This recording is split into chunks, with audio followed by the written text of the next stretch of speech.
And welcome back. I am Jen. I'll be your storyteller for tonight. I go by she, her, and I will be introducing our cast. Some house news. Uh, Sir Heck will be a little bit late tonight. They'll be joining us after we take our break. So, with that, we'll start at the top of the round. Alex, please introduce yourself and what character you're playing tonight.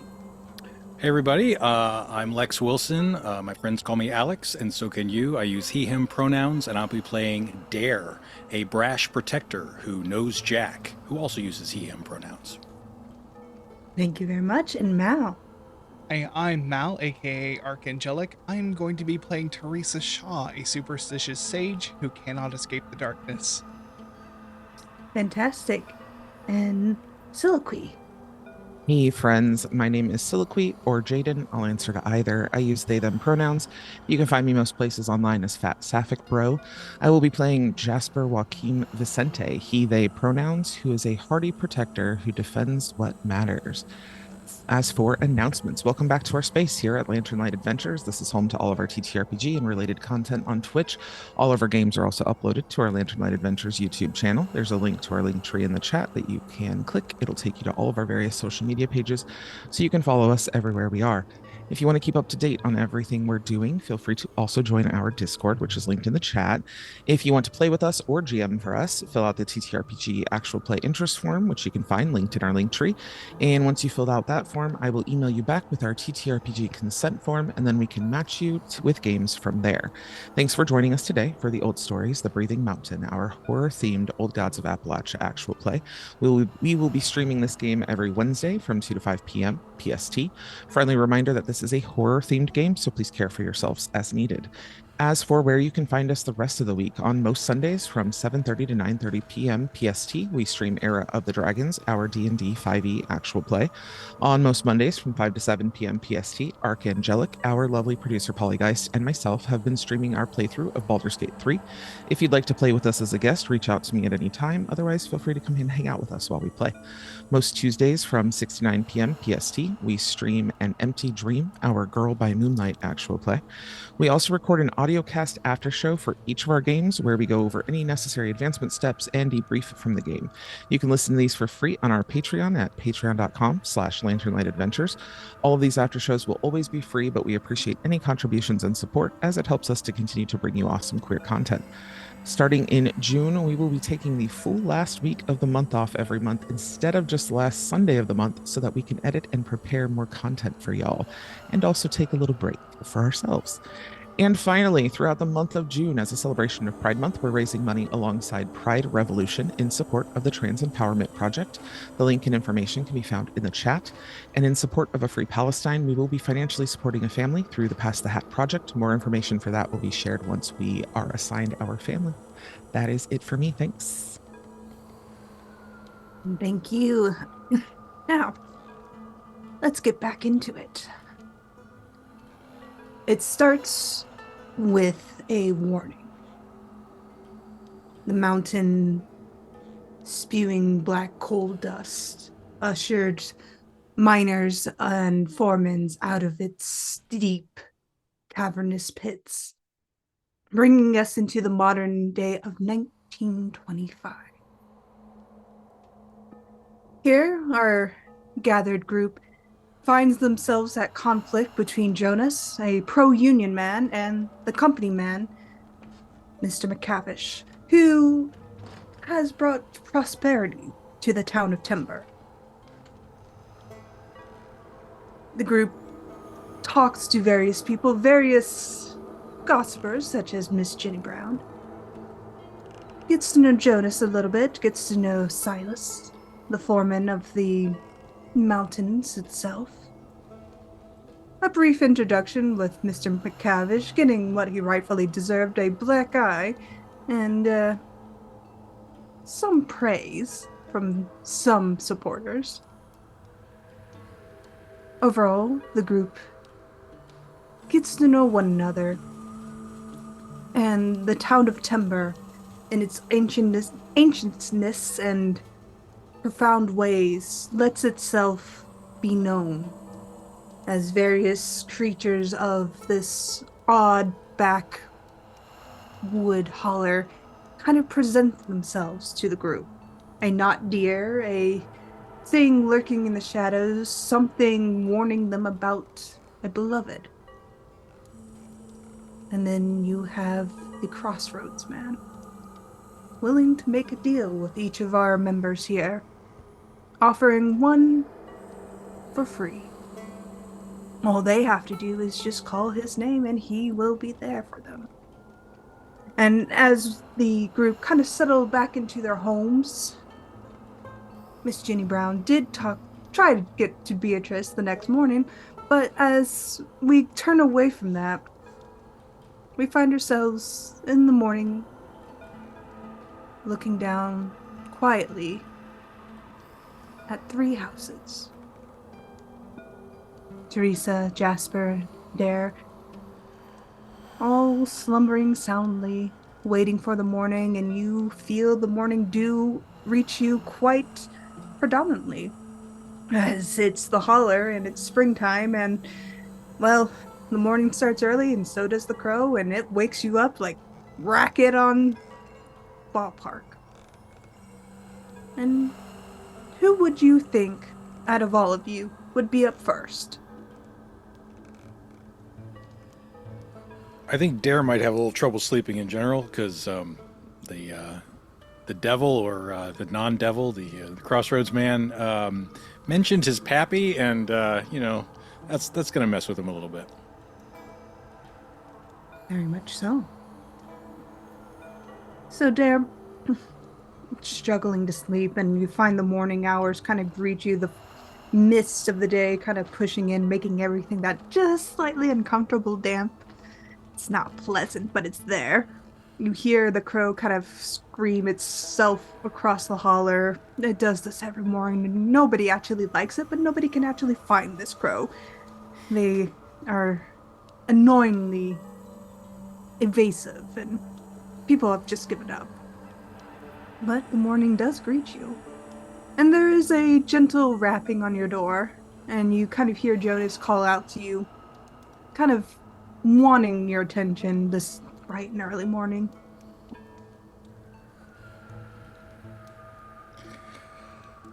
Yeah, I opened the door. See Come on in. You want some coffee? kind of nods, still supporting that black eye and busted lip from the night before.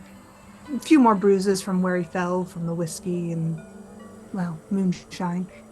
And he kind of shuffles in, shuts the door behind him, and kind of looks around before he kind of pulls his hats off and kind of holds it to his chest. Didn't mean to bother you, Miss Dare, but just wanted to talk. Well, you came to wake up this town or you didn't, so sounds like you're here to wake us up. What do you got?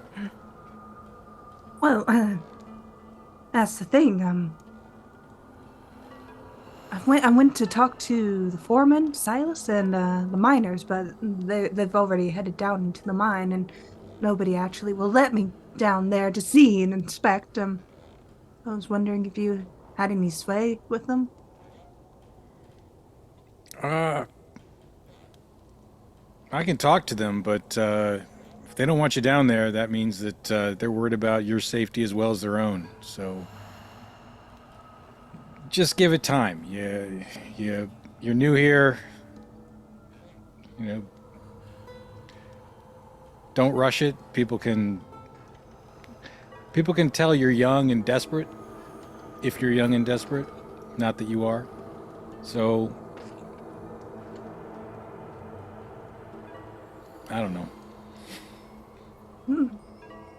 Yeah, maybe you're right. Maybe I'm rushing it a bit much, but hey, I want to do right by these people. I mean, they're good people. Timber's seen a lot, you know. Sure, but what do you think you're going to see down there that you haven't seen in other places?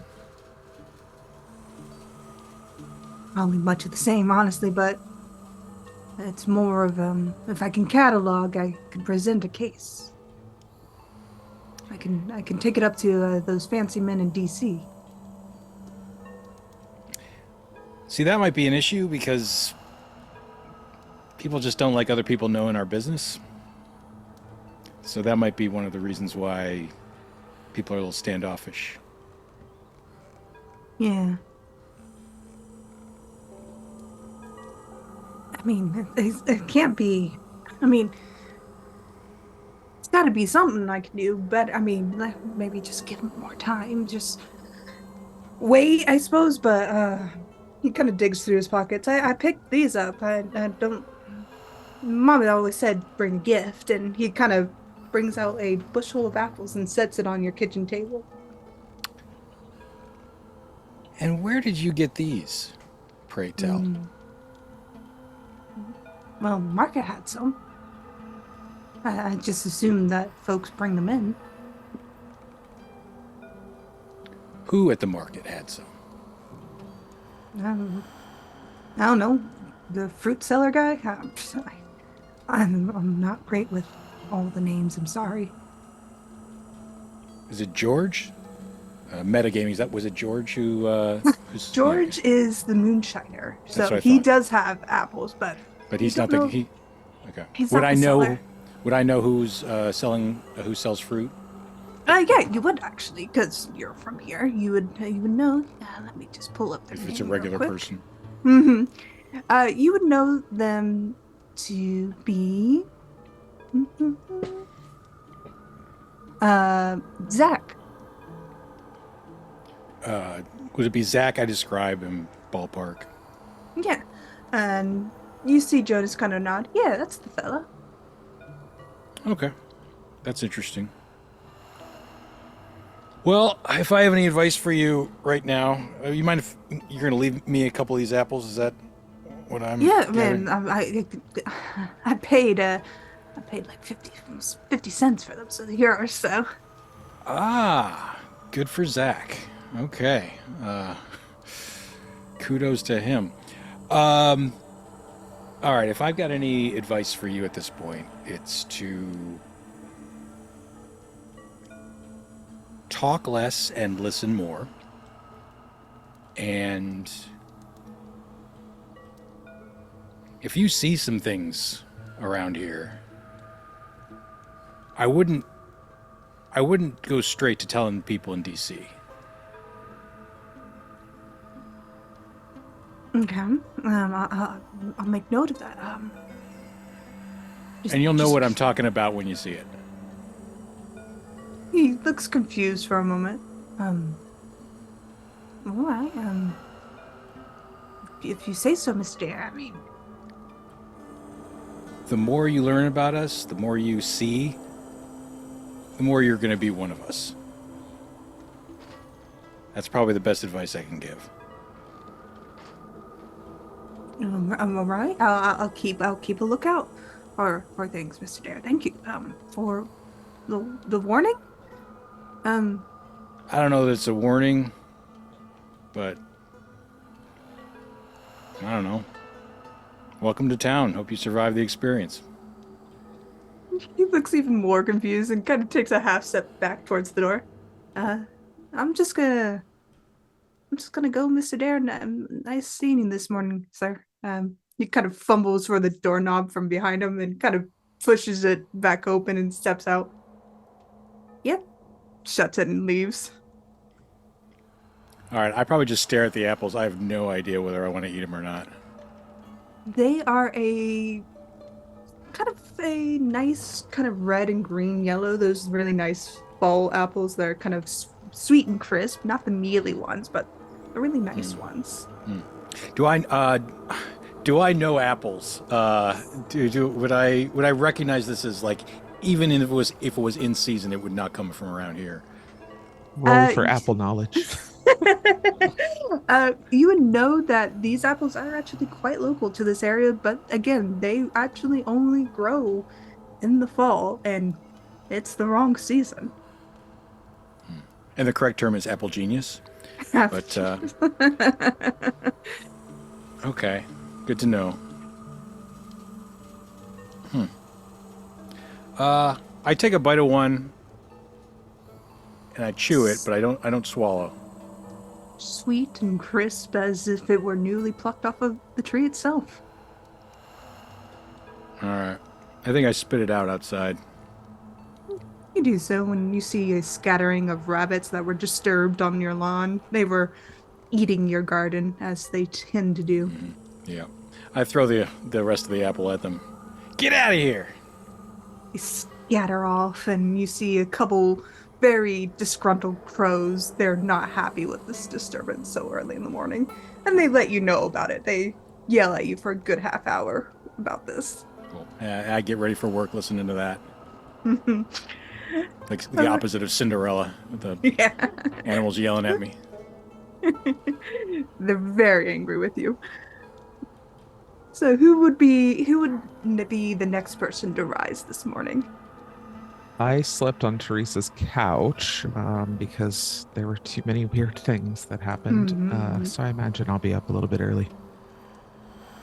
Very much so. So as you kind of rise, Jasper, again, you're greeted with the dampness of the morning. It's that spring kind of morning in the holler. Kind of that nice pale yellow golden light you see only in the morning.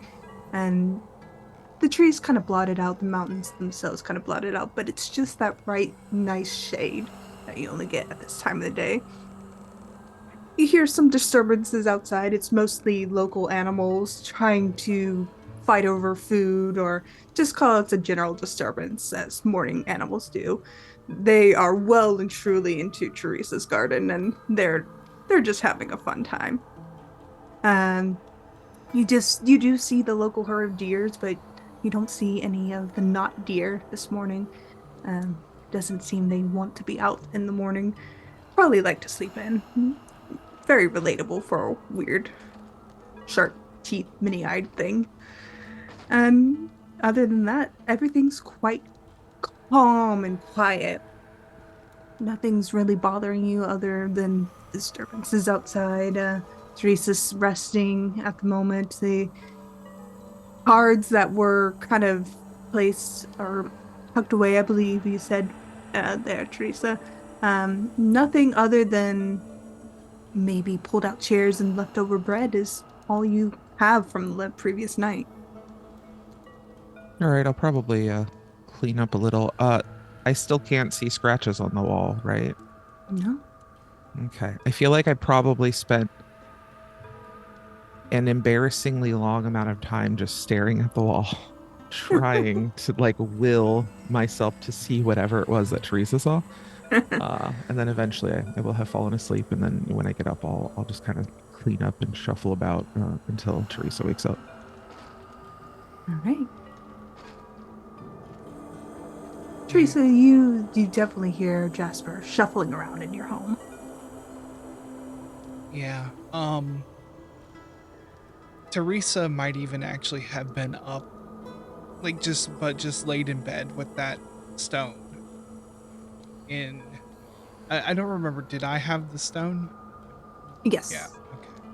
I Yeah. think the party deemed you the most responsible. Fair enough.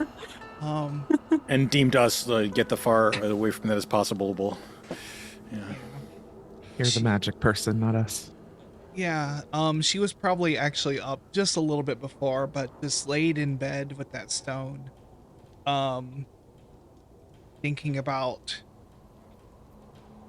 worried about looking through it, but wanting to see what it might reveal, you know. And when she hears Jasper get up and start clattering around, and in her mind she's thinking, "Oh, bless his heart. He tries so hard to just like sneak through the house, but he can't." And this is an old house. Well, yeah, it's a wood construction home. Every step creaks. So she'll get up. She'll get tie her hair back. Put on her apron, slip the stone into one of her apron pockets, and go out, and she will just see Jasper and kind of just quietly like move past and go and make some coffee. Of course. You have one of those old percolating coffee makers, because those are real durable and they do quite last forever. And yeah, you can make that nice little coffee, put a little bit of effort. You have some water from the nice creek that gives you the nice crisp mountain water. It's the best. And yeah, you make breakfast and it smells great. And I think as she's sitting at the table eating her breakfast, um, she's just thumbing that stone. And I think she's gonna ask Jasper, what do you think about this? And she will set the stone at the table. I am a fair amount of intrigued, I will say. I don't know much about magic or magic items or understanding or using magic, but there seem to be some weird things happening. The scratches on the wall, can you still see them? Can I still see them? They're still there. She'll just kind of dejectedly nod, like a little bit of like, am I going crazy? I've stared at it for so long and have not seen anything yet. Bless your heart. And I wonder if this weird little rock thing would show us anything. She'll at first hold it up and just kind of look at it. She'll look at the scratches and she will put it up to her eye and see if it reveals anything. And I think the moment she does it, she kind of says to herself, like, this is so stupid. All right, move yourself. If you make a note for this, please. Move yourself 2 up, so. Something is starting to be very aware of your presence. Oh, I don't love that. As you look through this hagstone, and it kind of almost ripples in the way oil ripples across water or any surface. You have that array of a rainbow in front of your eye, and for a moment, you do still see the scratchings of Beloved on your wall. And next to you, you feel a presence and you see a hand come into view, kind of reaching for the plate in front of you and almost touch a fork very gently, as if to move it into place, but not quite. There's a wedding band on the finger.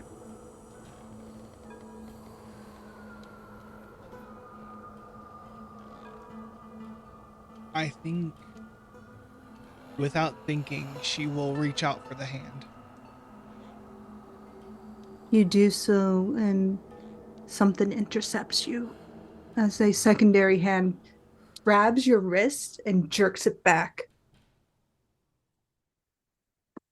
With that, she drops the stone and just pushes her chair back.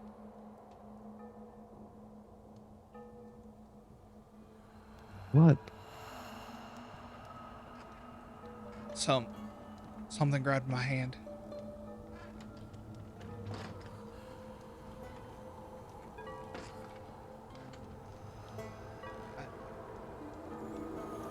I thought I saw Owen for just a second.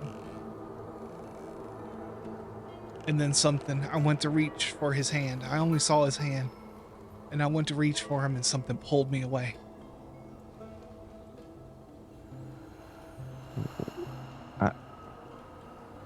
Perhaps we should not play with this stone.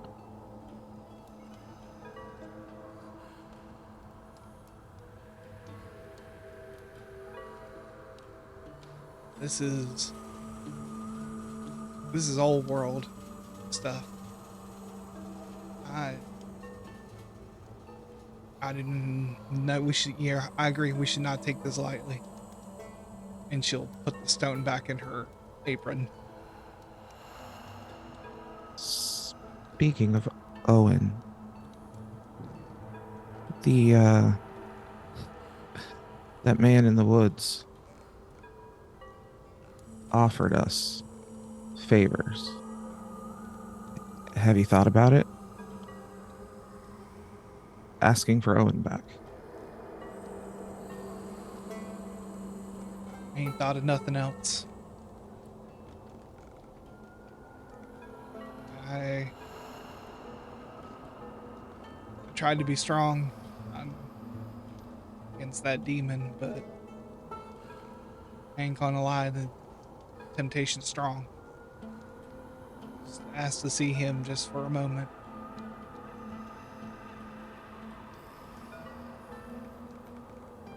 It was just so fast. I was here and he was gone. It's really sudden. I guess I just worry that whatever he might bring back wouldn't be Owen. Yeah, equal shots that it's all a lie, and I don't know. I don't know if I'm willing to take that risk. I think that's reasonable.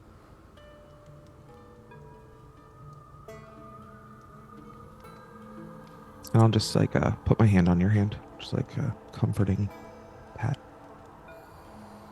Yeah, she'll grab it.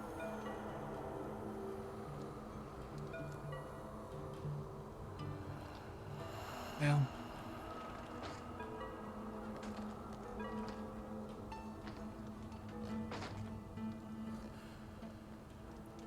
not sure what things are in store for us today, but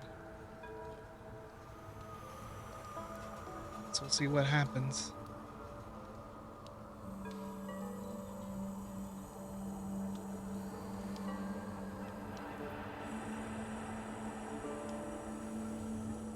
As this conversation continues, Dare, you make it to work, and a few townspeople greet you here and there. They're well aware of you, and some are already lined up at your work buying various things and are excited for the new type of breads that are coming out. Rye has been pretty popular as of late. Pumpernickel, weirdly. Oh, here, I think you're muted. No? Yeah? Yeah. Great. Oh no. Oh no. We Oh, have chipmunk status again. Really? Oh, Oh, there okay, you are. we're good. Okay. Okay. Just like a split second of chipmunk. I'm a serious person. All right, So we're back. I was a serious person, and I was going to say rye is a fad. It's just stylish. It's the bread of the week. It's gonna go away. Nobody's gonna care in a month. You people wanting all the latest trends from New York and Boston. Bagels are weirdly a rumor right now. You're not having any of it. No, we do serious bread. Serious bread for serious people. Sourdough all the way. That's right. But when you come in, your usual customers are there. They're kind of wanting this new fad because, well, it's new, it's different, and well, everybody wants something new and different here in Timber. And with the prosperity boom that's kind of going through the town at the moment, you've seen your fair share of income at this point. And you see, looks to be Mr. McCavish come in, kind of talking to one of his people, and he comes in and places an order for rye bread and your famous sourdough. He seems to be very fond of both.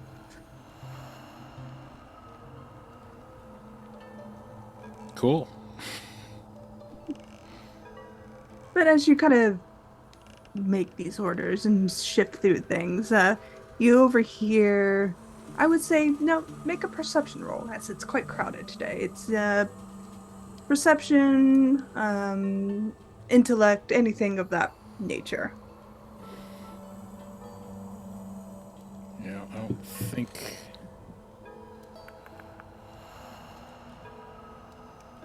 Yeah, I don't think I have anything fancy. All right.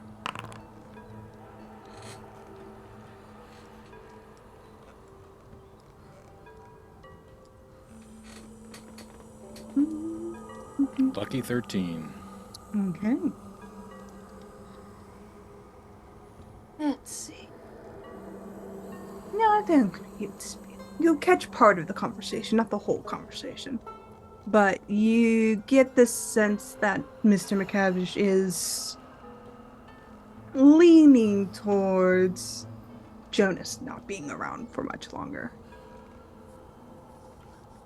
And that there's a shipment coming in of his prized foods that he's willing to share with the town and that he can just write it off for tax purposes. He wants to be on the straight and narrow when it comes to the tax man. And is the tax man? I guess I don't know that I would know whether how corrupt the tax man is in this scenario. Okay, interesting. But they buy the bread, and people kind of take their place as Mr. McCavish gets what he wants and shuffles back out into the town proper.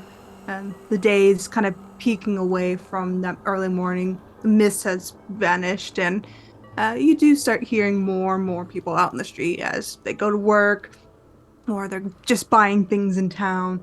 You get the sense that there's a new horse derby kind of cropping up down in the next holler that they're trying to organize. Some of the finer horses in Timber are going to be showcased in this, so they're quite excited for that. You catch little snippets of this conversation. It's just fun conversation. People are already trying to organize betting rings, the typical things. Um, you do see George kind of pop in and kind of set a jug of moonshine on top of your counter and says new stuff as he kind of awkwardly shrugs and turns away to leave. Hang on there a minute, George. Yep, as he turns back around. You know, we've all been really impressed with the flavors of your latest concoction. Where are these apples coming from? You see him kind of glance around and back to you. Trees.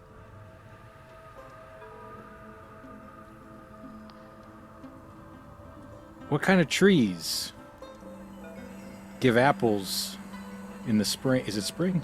Mm-hmm. It's spring. Yeah. He kind of shrugs. Apple trees. Who got you the apples, George?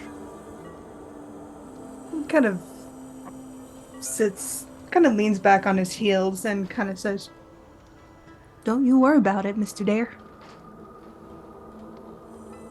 Don't you worry about it." I worry about everything, George. Drink some of my moonshine, you won't worry about a thing. Everybody's happy to have it. Everybody's buying nice and pretty. Don't ruin a good thing for me, Mr. Dare. Not to be rude, of course, but I'm making good money, and that's pretty good for me.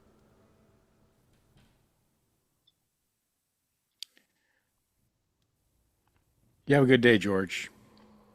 Yes, you too, Mr. Dare. If you want to buy it directly, I mean, I can show you. He gives a small wink as he turns around and kind of leaves with another jug under his arm to go across the street to give it to the haberdashery lady who seems to be flirting with him, but it kind of sails over George's head. It's obvious he's not the most observant person when it comes to flirting.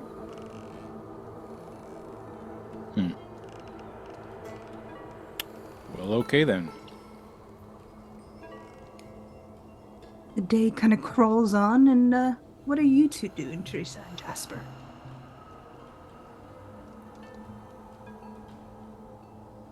You know, it strikes me I don't actually know what Jasper does for work. I think that so Jasper mostly helps you with stuff, so they kind of do like like hired like on hand help, like muscle, like when people need things moved around or when folks need a little bit extra, maybe a bodyguard for a little bit. We just kind of like freelance it a little. Influencer. When things need influencing, I influence. So I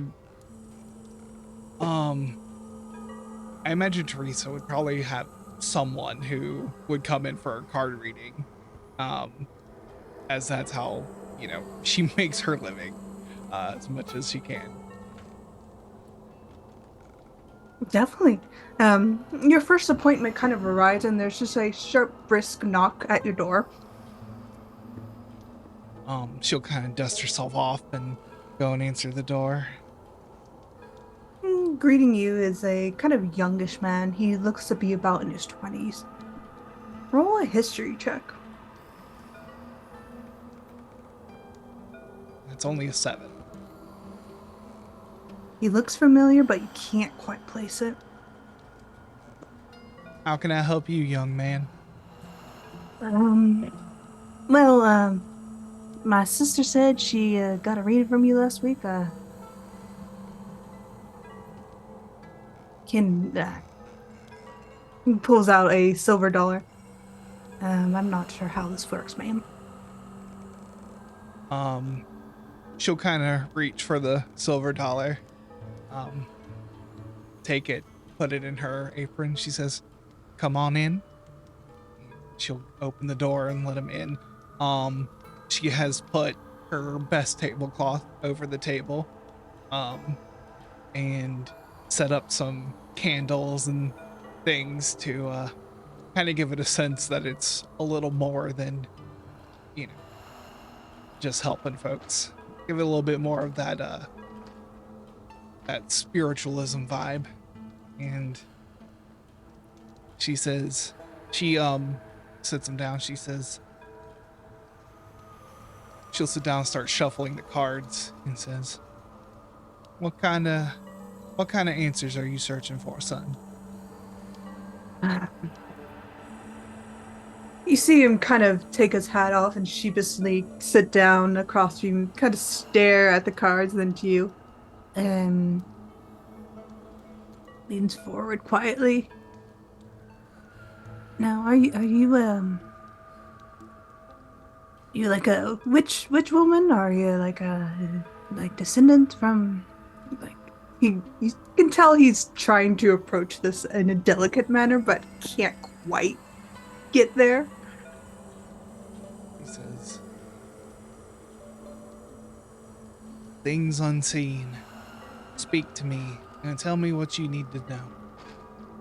I don't know if I'd call myself a witch, but I am in touch with the other side." All right. Well, Miss Teresa, I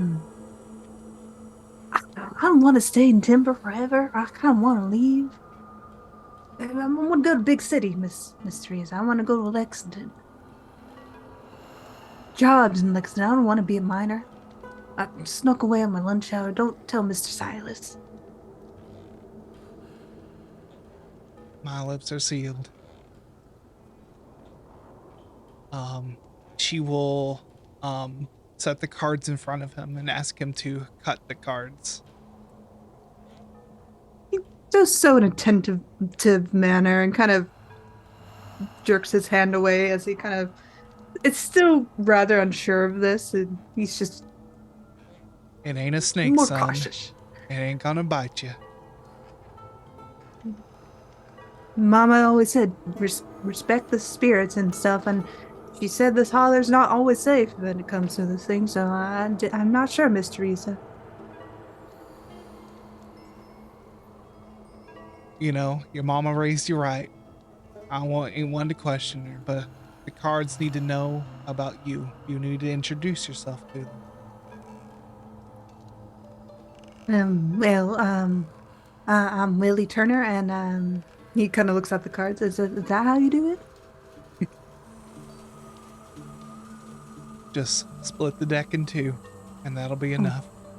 Oh, okay. He splits the deck and kind of sits back. I do it right? Yeah, she'll grab them. She'll stack the stack them on top of each other, pull them, um, and she says, "That'll do just fine." And and Teresa's making a mental note that this is Willie Turner. Um, Mm-hmm. Yeah, you read for his sister, Sophia Turner, last week. She's a bit older than Willie. Willie, she's about maybe 10 years his senior at this point. okay. And she'll pull some cards. She'll probably just pull 3 cards. Okay.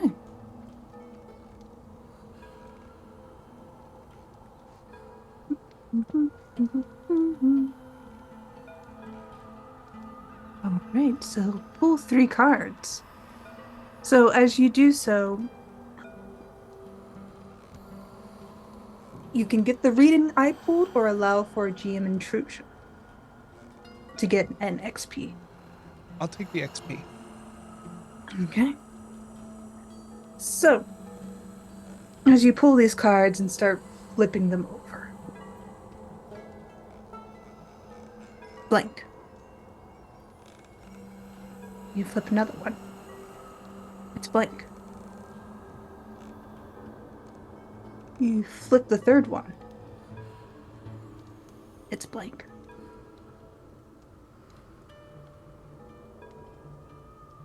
Um, she'll draw another card, and if they're blank, she'll just keep pulling cards. They're all blank.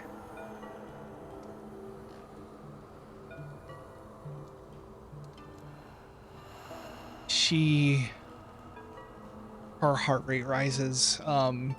She panics and she stands up and she says, "I'm so sorry. I'm gonna have to ask you to leave." She hands the silver dollar back to him. Um, Oh, you tell your sister that she can come by anytime. Um, and and you take care of your mom and them, okay? And she kind of like starts escorting him out the door. okay. Yeah, of course, Mr. Teresa. Thank you. He kind of clutches the silver dollar to his chest and grabs his hat as he's kind of ejected out of your home. And you just kind of hear him as he kind of wanders back down the path. What in tarnation? What was that? She shuts the door and like starts breathing and she says, "Get out of my house, you hate." And she like pulls the salt from her um apron and like scatters it. You do so, and there's a scattering, and well, initially you didn't feel anything. You just feel something kind of pull away from you just for a moment before it repositions itself at your side.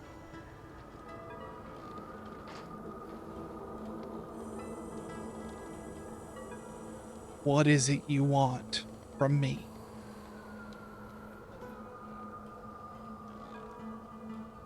Mhm. Jasper, you actually see this as well, as you hear a scratching on the wall, and a star is drawn into the paint, joined by another and another, on what looks to be a night sky full of falling stars.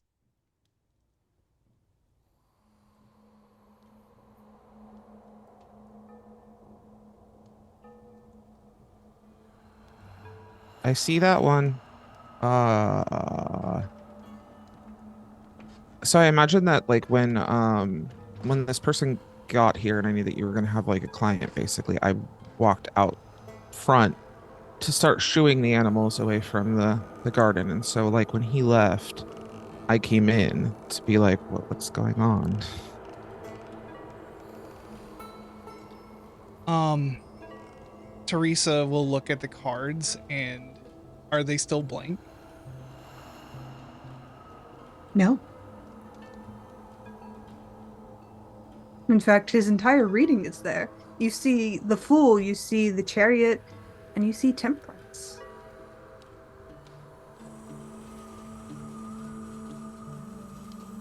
Well, That's a perfectly fine reading to tell him what he wanted to hear. But, oh, it, when I pulled these cards, they were blank. Not a thing on them. I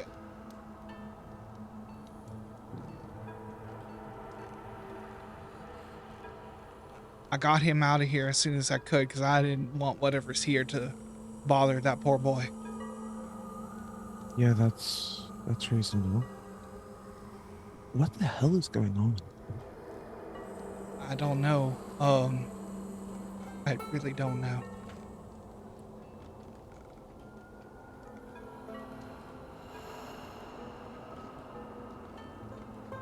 And Dare, can you describe what's on the wall again to me?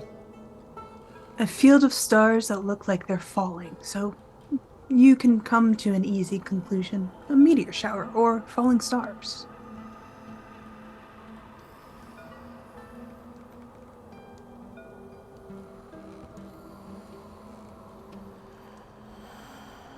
Looks like this is like an omen or something. It looks like, if I had to guess, there's gonna be fallen stars and something bad's gonna happen.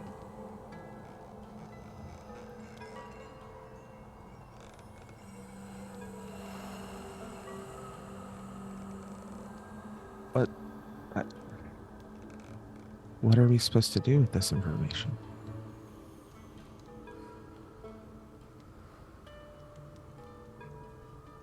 That's what we get for listening to spirits.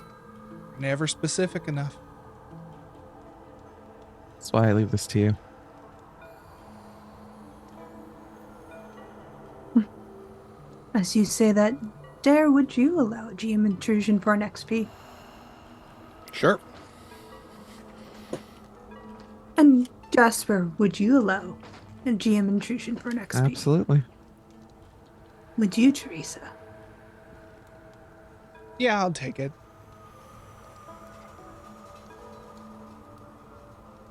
It's a beautiful day. Gorgeous. Bright, beautiful birds are singing their songs. Town is just having a perfect day. Height of prosperity in the town of Timber. And as the stars are being etched into your wall, Teresa, you witnessing this, Jasper, there in the flour you are kind of spreading across the counter to make your dough, you start seeing stars being drawn in the flour. But something is being etched into the wood in the walls of the cabin, of your counter, of this every surface you can imagine there. You just see the word beloved. All three of you see this word being written over and over and over.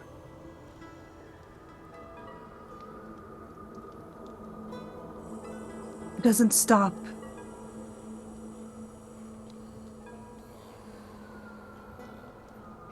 Until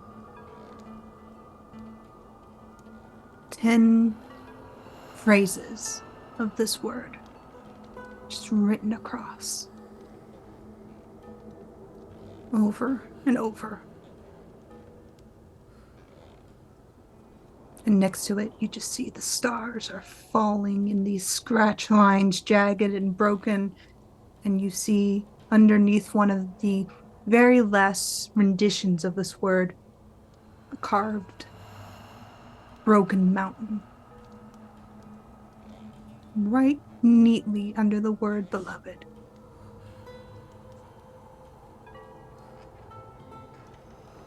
Is that a familiar looking broken mountain?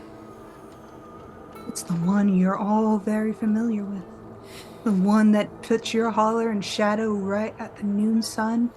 And right on cue, that shadow creeps across the town, settling.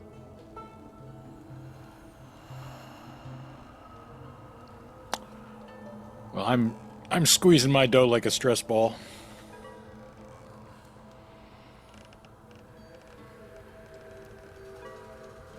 Your coworkers take notice and tell you to ease up. You're just going to put too much air into the bread and make some other finagle bread that they don't want. They're already tired of making rye. But they don't seem to notice these words.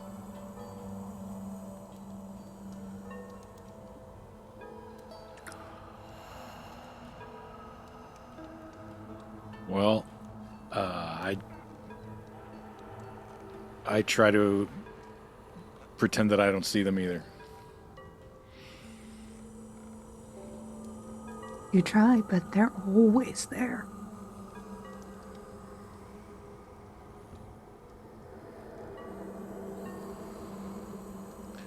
I'm taking a tobacco break. Easily enough done. Nice fine tobacco is being sold, and you have a nice pouch full of it, I would say.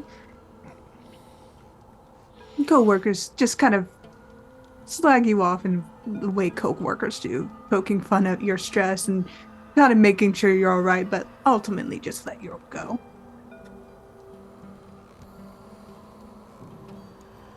I sit outside, take some deep breaths. Yeah, that's, do close my eyes? Do I still see the words? Do I see it on the outside of the building? It doesn't seem to be on the outside. Just seems to be where you were, whatever this moment was, past. All right. After a few minutes, I peek back in. Does it look like would still see them, or is? Yeah, it's all gone now. Take another deep breath or exhale and get back to work. You do so. Your coworkers help you out. They think maybe you just are working a bit too hard, but they take a little bit more of your load off and do more of the customer front service stuff so you don't have to deal with people. Yeah, I'm not supposed to deal with people. Yeah, Yeah. this is why I work in the back. Yeah. That's on you. You get a kind of chuckle from some of the bakers, and one of them just kind of waves their hands as they take over the counter duty, and they have more of a friendlier customer service than you do at the moment. But the day wears on. Is there anything you'd like to do before night kind of pushes itself into the holler?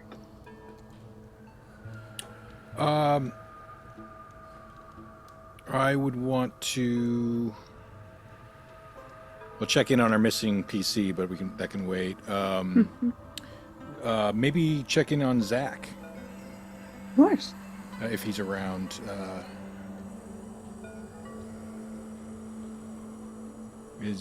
Is he around?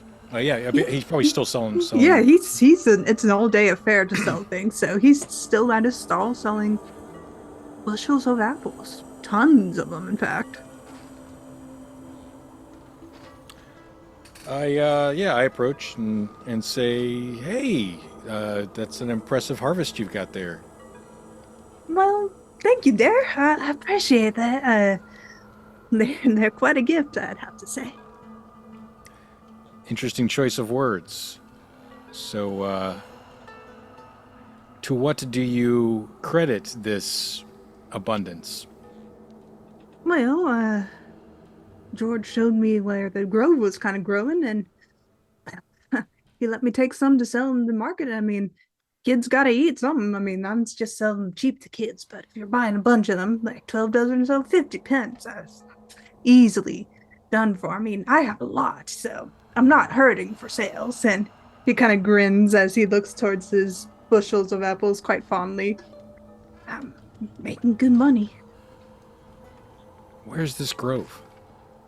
And, oh, yeah, you have to kind of talk to George. I promise not to show people. Promise is Zach. promise. Zach. Look, dear, I like you and stuff, but I don't want to upset George. He's my lifeline to making my missus happy, and I got kids to feed.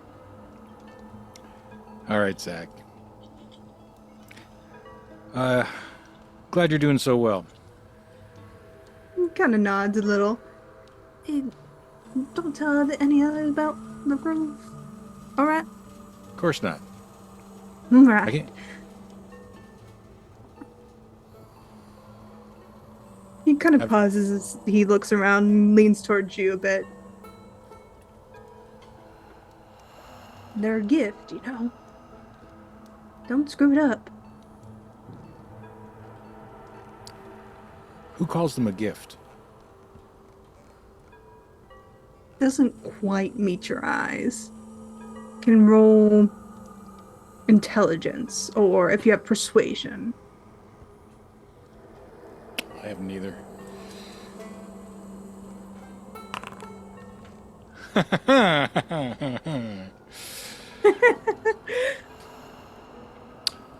I'm going to take a stab at this and say, you didn't. That grove isn't anywhere near a crossroads, is it? He thinks for a moment. Um. Huh. Never thought about it. Suspect it is. It's kind of sitting at the fork of the old creek and river.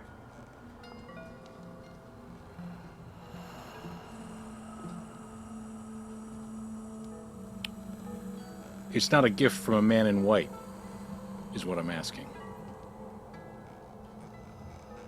Not that I know. The one who gave it to me was well. He kind of thinks for a minute. Actually, I don't remember. I just know George showed me, and uh, some guy, some gentleman offered me a gift. A gentleman not from around here. Oh no, he was around here. Yeah, he had our accent. He was from the holler. He said so himself. Well, if he said so. He had no reason to lie to me. I remember that much. I described the Crossroads Man a little bit. Zach kind of shakes his head. Honestly, that just looks like a company man, if you're being honest with me, Mr. Dare. All right, well. Anything else you can tell me? Well, it was, I went at night. Moon was kind of like the one last night. Lightning bugs were out. Got some lightning bugs from my sweet Anne. She likes them in a little jar. She likes them at night. Flowers were nice. Spring day. Is apples something that you wished for? Yeah. I read somewhere before I got into all this that apples have this kind of vitamin, and my kid needed some medicine, and well, it seemed to help when they got that nutrition in them, I suppose. But I just wanted a way to support my family without going up in those mines. I didn't want to die, and fruit selling's better than rocks.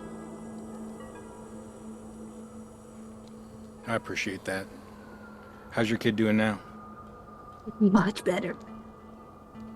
Little Anne's, he's grown up quite nice now. We're thinking about sending her to school next year. She's getting old enough for it, and she's bright as a button, and Well, smarter than I am. So well, that teacher sure knows her stuff. So I think you don't got anything to worry about when you're ready to send her off. that'll be great. Probably walk her there myself each morning because I don't want her to get lost. I mean, the school's not too far, but still mountain lions in these places. He kind of looks annoyed at the fact there's natural predators in the mountain, but I'll be discreet with what you told me. I appreciate you sharing. And I buy an apple. yeah. He kind of holds up hand. That one's for free. Always obliged. You have a good one, Zach. Take care there. If you want to play some poker with us, a couple boys and I are gonna go play tomorrow night. If you want to come, I'm always down for a card party. I'll let everybody know. All right. Excuse me, there. As he turns to another customer. Afternoon.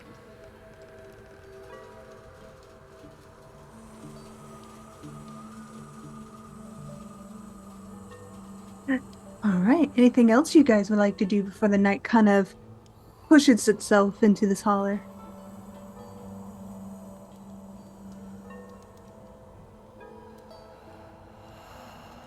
All right. So the night kind of settles in, and there, if you want to, you can go home. It's been a good day. A lot of people brought a lot of bread. Uh, Zach has sold out of his apples and is quite pleased and let you know that he's going to buy some whiskey for tomorrow's game if you're joining. And asks what your favorite kind is. There's only two kinds being sold in Timber, but if you want a choice, he'll pick yours up. But the night kind of settles in like it did previous night. Beautiful star-filled sky. That kind of half-quarter moon is kind of making its way slowly across the sky. You do hear whippoorwills kind of calling to each other across the holler. The occasional scream of a bobcat that gets a little too close to the town and then follows itself by a shotgun trying to scare them away.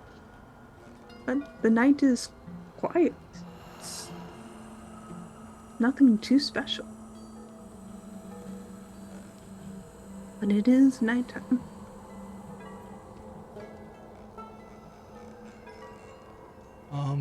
Silas is the one who gave the stone to Dare, right? Mm-hmm. Yeah. I feel like we should give him a visit. I know he works during the day. So, Mm-hmm. You want to go talk to him about it? yeah, I can talk to him about it. Do you suppose we should check in with our friends as well? You know, that ain't a bad idea. See if anyone else is experiencing anything unusual. Yeah, maybe we'll talk to our baker friend.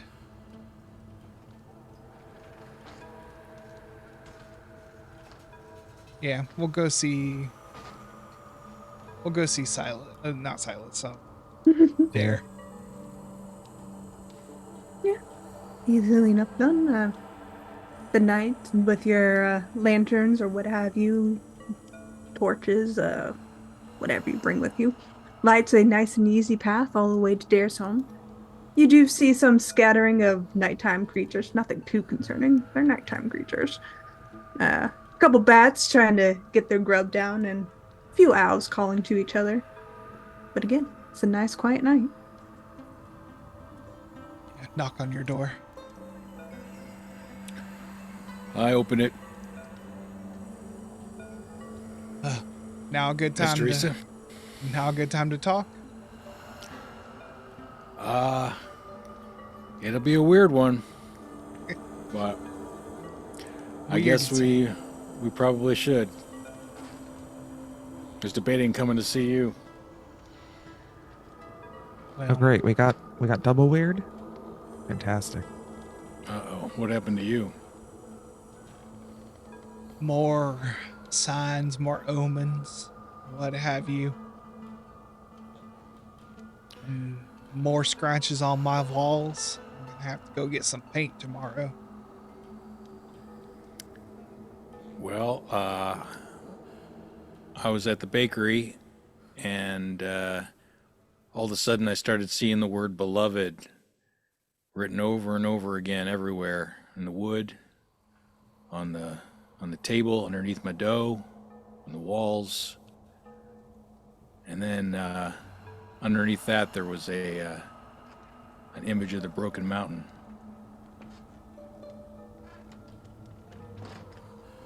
And I think then Jasper just looks at Teresa like absolutely flabbergasted.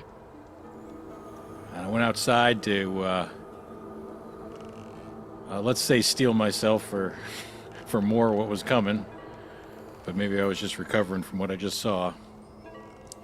And when I went back in, it was gone.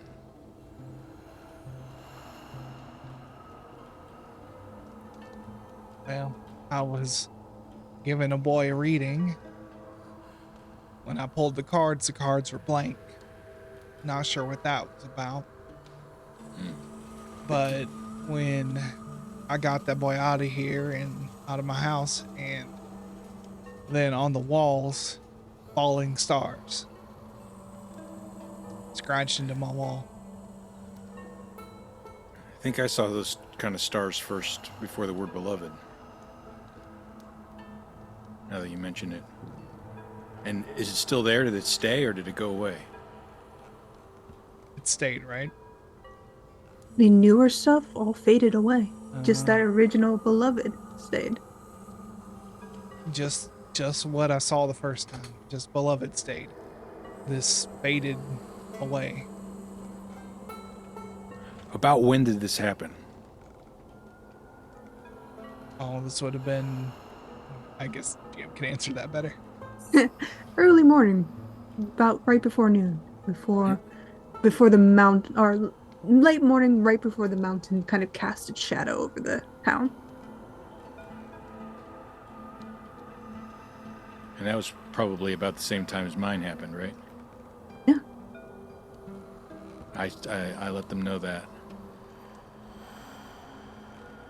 But what's more is that this time Jasper saw it too. Well, I did. well, thanks a lot, Miss Teresa.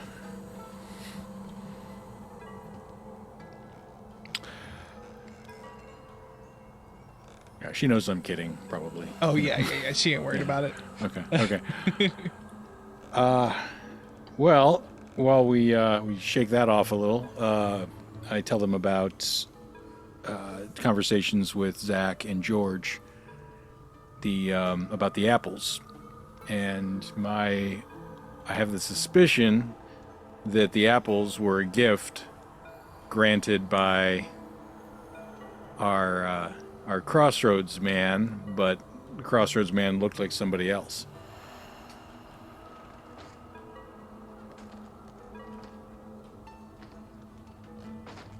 I mean, he did seem to be able to alter his visage,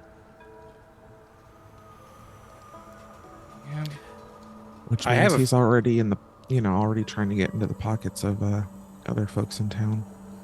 Yeah, God help us if the company men decide to make wishes and get Oh, them God. granted. Maybe we were a little too hasty in saying no. Enemy of our enemy. Hmm. Or if he gets to Jonas, Jonas seems like a man desperate to get a leg up. Yeah, I think Jonas's heart is in the right place. Yeah.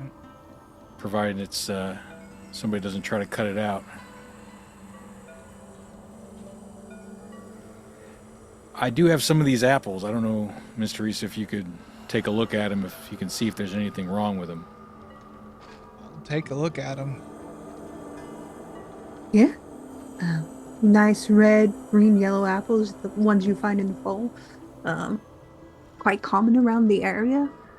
There's several groves, but again, a bit odd for them to be here in the springtime. They're not mass produced across the world yet. And they smell nice, just like apples would when they're freshly picked. I mean, I hope there's nothing wrong with them. We got most of the town eating them right now because they're so cheap. Zach's, has a free supply, it sounds like, and he's making the right amount of money for it. He's not bilking anybody, it doesn't sound like. I'll take a pocket knife and just cut it in half. Just want to see if it looks like a normal apple inside. Cut it in half like you would, and inside you do see the apple star of the seeds kind of in the middle. Beautiful inner fleshy white apple flesh. And smells even sweeter now that it's cut open. It tastes right too. I didn't swallow it, just a little standoffish when it comes to stuff I don't understand, which unfortunately is a lot in these parts. Yeah, finding apples like this time of year, that's very strange. Especially finding them here. maybe I don't know if we want to go look at this grove. I mean,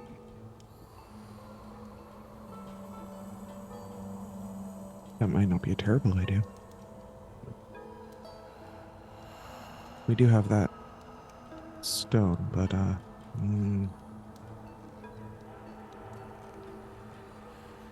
felt something look at me when I was looking through it. Like what?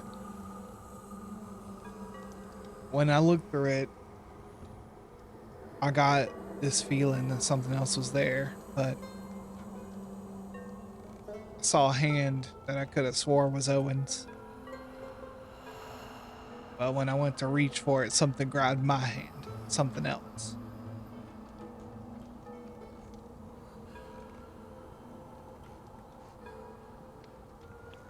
Oh, that sounds horrifying, Mystery. So I'm really sorry you had to go through that. Still alive, I guess. I don't know. Everything just feels bad right now. And quite frankly, I don't know how to cope with that. Yeah.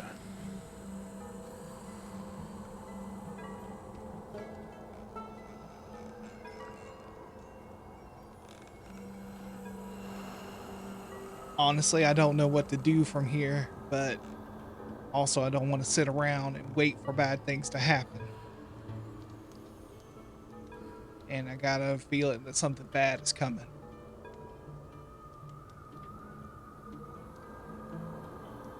Your cards still aren't blank, are they? No, when I turned back after I got him out of the house, they were fine. It was a normal reading. And would have answered his questions.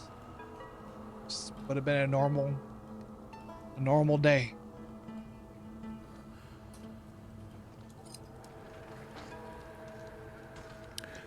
My pappy used to tell me that the bad shit can't last forever. And what he told me was, all I gotta do is learn how to hold my breath. And then when I start breathing again, the world's gonna be a different place, even if it's just a little bit. Sounds like these things that we're seeing, they can't last. So if that happens again, just hold your breath. By the time you start breathing again, it should be over. Yeah, well, sounds like sage advice. Take it to heart. Yeah.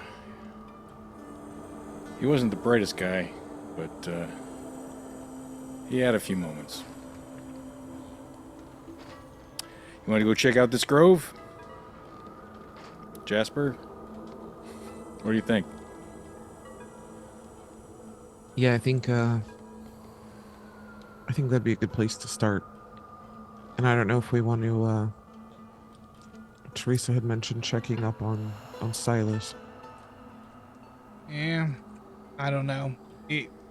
Silas clearly saw felt whatever this beloved creature is before we did.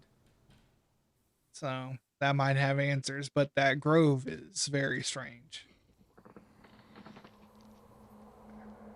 I wouldn't mind having Beatrice with us. Miss Beatrice, Yeah. she seems to know stuff of the non-magical variety. So, but I guess we'll fill her in later. Yeah, I guess we'll have to.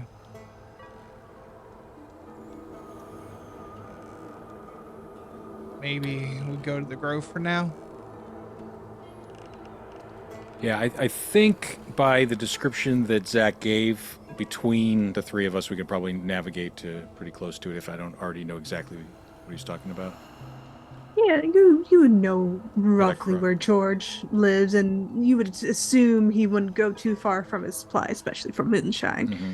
Um, And Yeah, that you can- crossroads he described, Yeah, and the Crossroads, you would very well know where that is. It's a beautiful place, and a lot of kids like to hang around there during the summer times because of the creek and the river, and it's a good fishing spot, you know.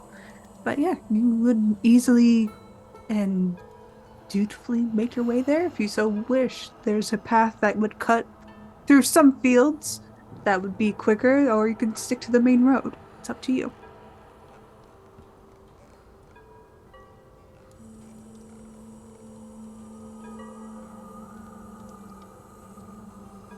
How I'm feeling. Maybe we'll just stick to the main roads. sounds good. I don't feel like we're feeling particularly adventurous. Liable to be shot at or see a critter if we Everyone's a cut little through shaken the up. fields. Yeah, you don't want to see more not deer. You don't want to see more things like that. Is that what I'm hearing? It is funny. We did volunteer to play this game. Yeah. You did volunteer to see the terrible things that lurk in the dark. No, we're Um, not going to let you show us terrible things. We know Just a what we little signed peek. up for. Just a little peek. It's all eyes from here. But you make your way down the main road, kind of following through this thoroughfare that kind of cuts through the town itself.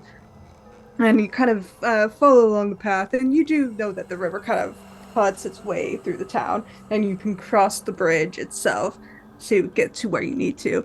And about maybe 35 minutes later, you do come to the grove, and it's full of apples.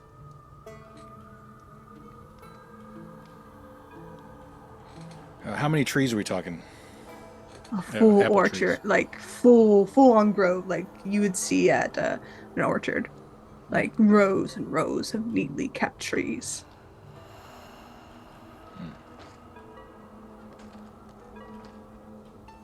Well, this is a little bit more than weird. This is bordering on a damn miracle.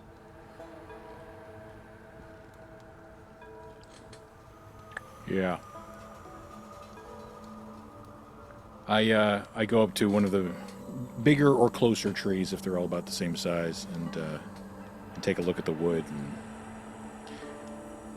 I don't have a lot of experience with this, but I've seen an apple tree before. Yeah. Does it look like an apple tree? Looks like those weird crooked ass trees you see in apple orchards, the ones that are a bit squat and it's kind of limbs everywhere, heavy with apple fruits, and it smells nice. You see lightning bugs, you see baskets ready to gather some more apples at the ready. Yeah, Nope. it's an apple tree. Nothing strange about the roots or the soil or is the vegetation. I don't know. I might ordinarily see, a certain type of grass or not grass underneath the apples because of the shade from the sun. Is it about what I expect? It's about what you expect. You do see a lot of the beautiful flowers, kind of what you'd find here in the mountains. A lot of foxgloves, what looks to be honeysuckle bushes, kind of framing this orchard. Yeah, it's nice. If anything, it looks well and professionally kept. Well,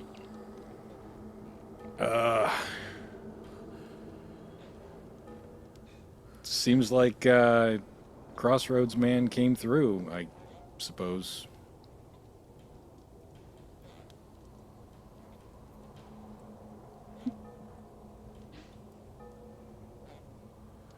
About this. I mean, I suppose we could just ask him. That seems like a mistake in and of itself.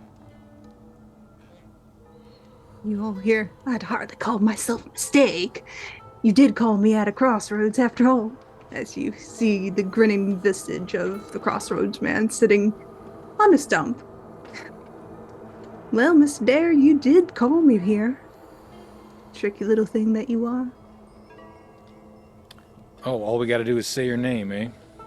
Just say it at a crossroads. It doesn't take much. I'm kind of annoyed by it myself, but those are the laws.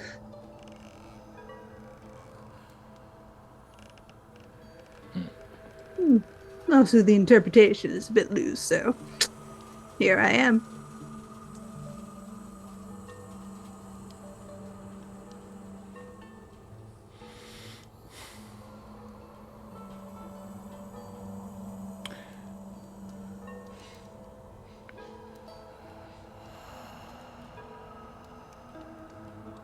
Yeah, I almost say something and then I stop myself, then I almost say something else and I stop myself, just like Alex is almost saying something and stopping himself. But he's he's going out of his way not to say too much to Mhm. Mr. Crossroads Man. He looks a little different tonight, rather than the handsome, charming young fellow you saw before. He has kind of wild, curly red hair, eyes that aren't quite eyes, and a very wide smile across his face, and his skin's almost stone-like, bark-like. You can't really tell.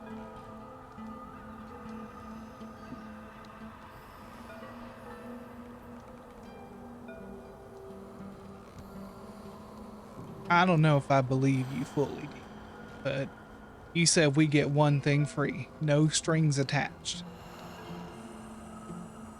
I did say that.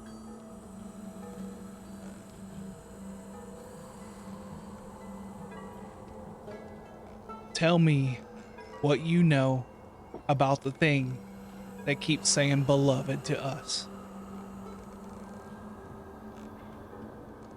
There's a pause in his kind of assured cockiness as he kind of pulls himself back. Is that your request then, Miss Teresa? It's the only thing I want from you. Hmm. All right.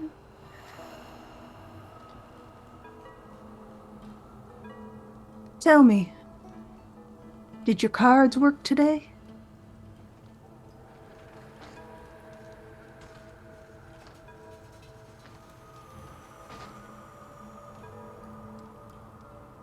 No, something interfered with them. Yeah. All right. Let's just say about the time your husband died in that mountain, a deal was struck. A good deal. Terrible deal.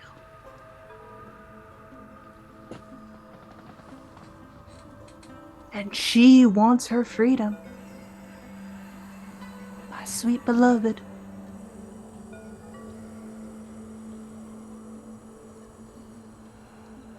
Maybe something's helping her along. Gods know I don't. I can't. That was part of the deal. A good and terrible deal.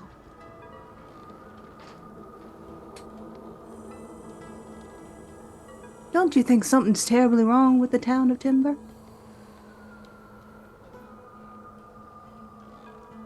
Who made a deal? Was it McCavish? You already got your request. Foul haint. We can strike a deal for this inquiry. Something simple. I don't need much.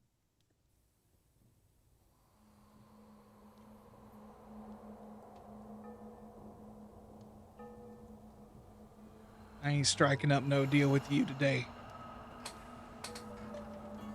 Won't you hear my request? You can speak your piece, but I promise nothing. I want bread. I miss it. Nobody offers me anything anymore. Not in the old ways or old traditions anymore, and I don't want that.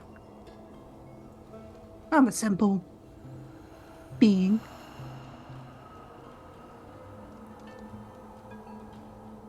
If someone was free and bread's not a hard request. Pretty sure, looks over to Dare. Your friend could help you.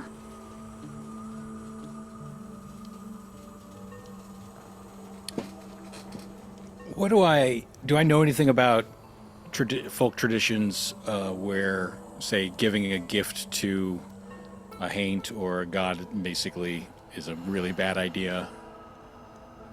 You can roll intelligence if you have supernatural to boost it or I do not. anything history-wise you can. But if you don't, it would just be a flat intelligence roll.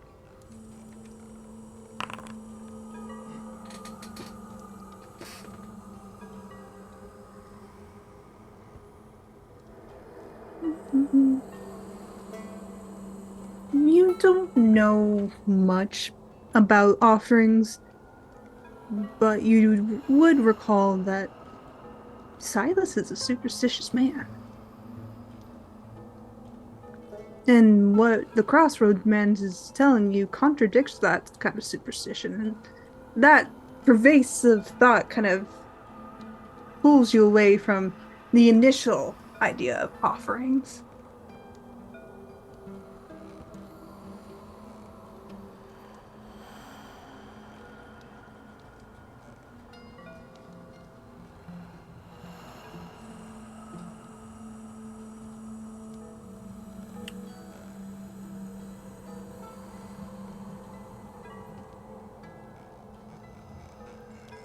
I I pull a biscuit out of my pouch because I always carry biscuits. Come on. Hmm. He kind of looks over at this biscuit, raising an eyebrow. And I say, I don't want anything from you. And I hand you the biscuit. You see him kind of hold up his hands. That's not how this works. I would be indebted to you, and I don't like that. I don't like it, being indebted to things I don't control. But if you're bargaining on half of Miss Teresa, I could take it then. You There would is still no. have yours for free, and you'd just be paying the price for Miss Teresa. And that's a mighty fine biscuit, if I just say myself. This isn't an exchange. This is a gift. You are hungry, and I'm feeding you. If you don't accept this,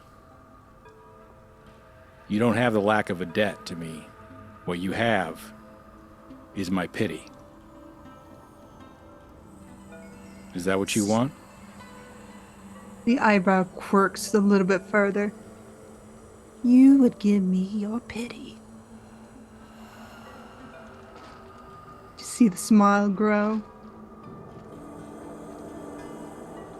Biscuit and a pity. Now, I don't know where they're to be insulted or flattered you'd give me such gifts. Dangerous one, and a nice one. I'm offering you the nice one. He reaches out, kind of pinches the biscuit between his middle finger and thumb. I'll collect on your pity later. And he takes the biscuit and kind of sits back and munches on it, looking quite pleased and happy with himself. He almost visibly relaxes, and you kind of see this demeanor of he likes this. He's enjoying himself, and the air of cockiness kind of melts away to almost one of an old friend, as if he's always known you. Now that's mighty nice.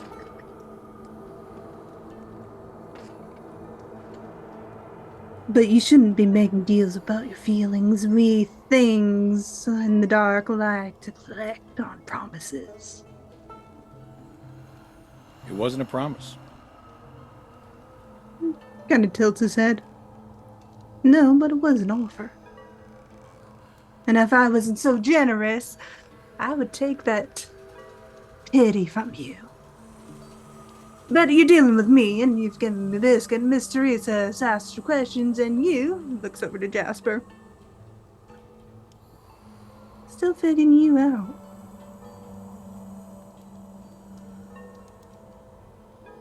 I want nothing from you. That's what they all said to me about 10 years ago when things kind of spiraled out. A great and terrible deal.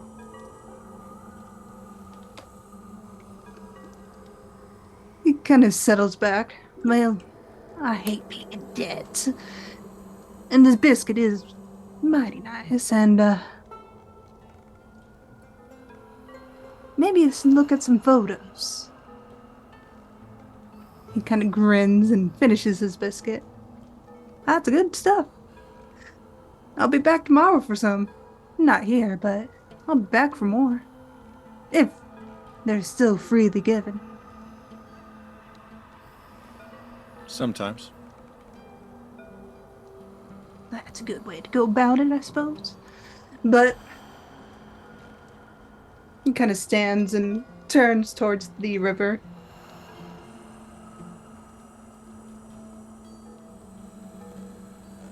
Whatever happens here on out, it's on you.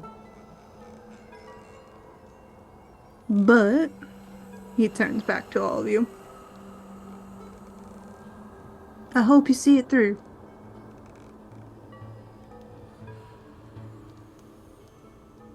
And many made that deal. As he kind of taps a tree and an apple falls into his hand.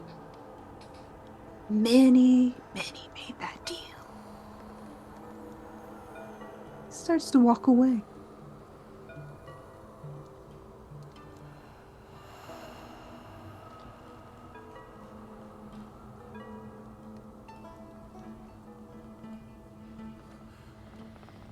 Well, let's not say his name unless we really mean it, I guess.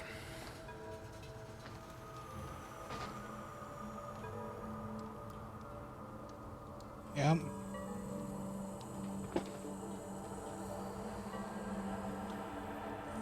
It's like a plan to me. Find something else to call him.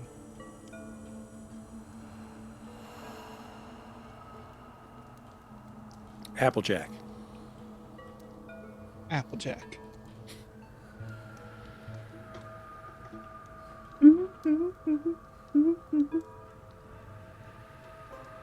As you're discussing what you would name the Crossroads Man, so not to summon him again at the Crossroads, Applejack kind of steps away and fades from your view, and we'll go to break there. Awesome. We'll be back in 10 to 15 minutes. See y'all soon.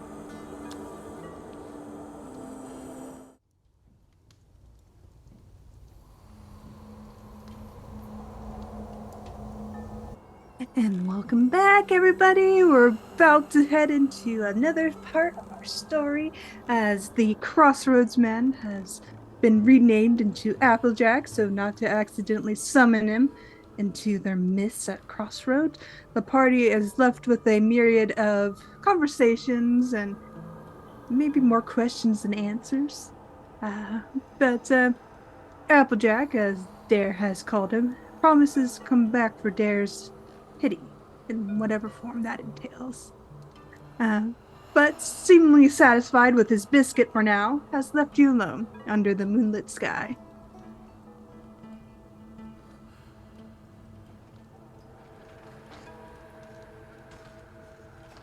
Thank you for that, Dare. I don't know that I did any of us any favors. I didn't mean to promise him pity. I must have not used my words very well, as usual.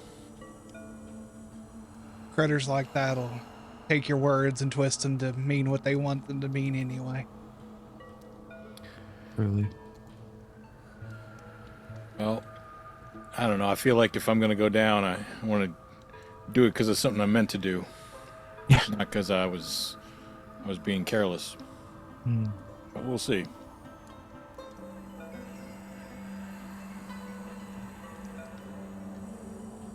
Well, I imagine this will be a little bit of a boon for the town. I mean, like, the only people who know about this is who all knows about this grove.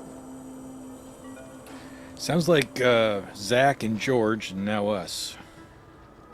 And both of them are eager to keep this a secret, and I did tell Zach that I would use discretion. So, if we're going to be doing anything about this or spreading it around, I want to be really thoughtful about that. I ain't keen on crossing those two.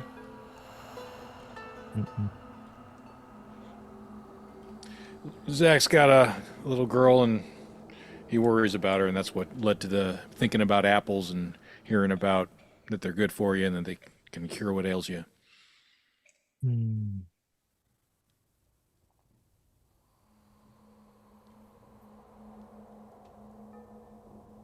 Desperation can make us make some not great choices.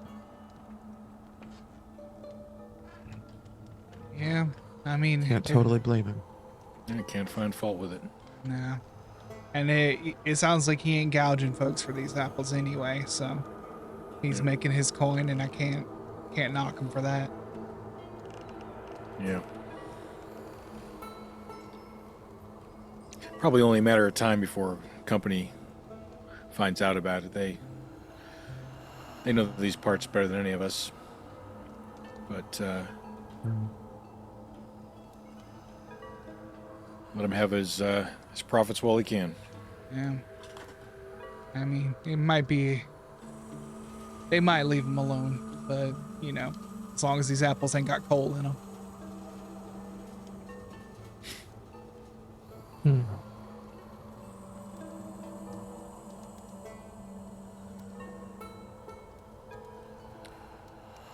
Well, what do we do now? I don't know that we want to be hanging out in the woods for no reason. Nah.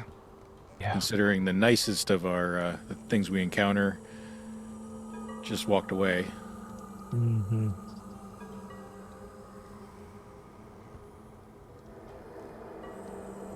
You can go still see Silas. It's not so late in the night that he would be bothered by a visit. Yeah. If you want. It wouldn't be too far from here to walk to his house. Did you want to check in on Silas? Yeah, it's not a bad idea. Only thing I heard about him was Jonas stopped by this morning and said Silas and the others weren't letting him in the mine, which makes sense. But yeah, we could go visit him. Yeah, let's do that. You leave the tree grove. The fireflies are dancing about. It's quite a pretty thing.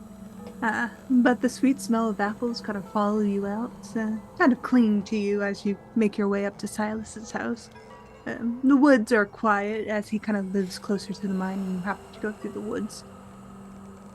Usual critters are kind of shuffling about. Possum crosses your path, kind of hisses at you before it keeps going on. Doesn't play dead. It's hungry, wants to go eat, so it's just going to hiss at you and carry on its merry way. And as you kind of approach Silas's house, you see his home well lit. There's smoke kind of curling out of the chimney. The lights are on, and looks like he's just getting ready for either finishing a meal or just having a meal, either or. You do see his dogs kind of resting on the porch, and they perk up their head as you arrive, and one kind of slowly lumbers over to you and butts its great big head against your leg there, Jasper, before kind of lumbering back towards the porch. It's an old dog. Jasper will give dogs all of the scratches. It's you'd know it to be a red, kind of red Irish setter, has this wiry fur to it, but friendly enough.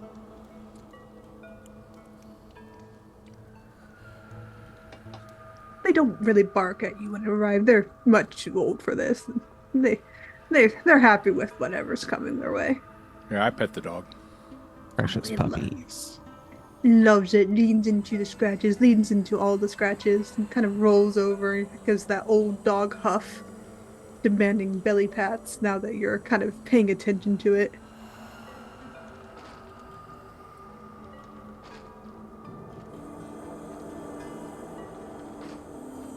I But guess we'll knock on the door.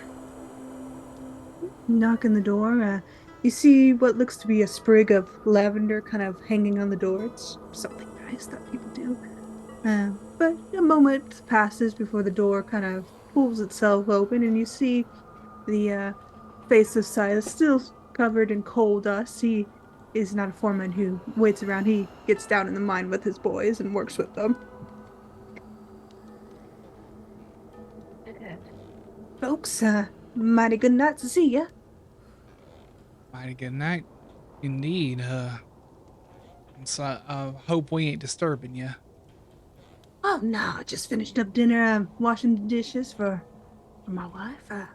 How can I help you? If you want to come in, coffee, I can make some coffee for you. Yeah, come in. Yeah, sure. He kind of steps back and lets you in. The kind of fireplace greets you all, and it's a nice roaring fire. The smell of a nice meal that's been finished up. Dishes kind of setting near the sink.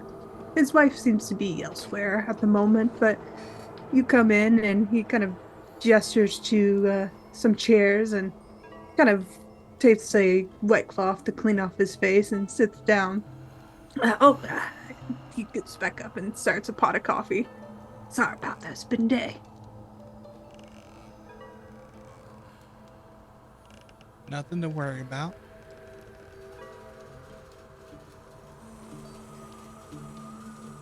This may be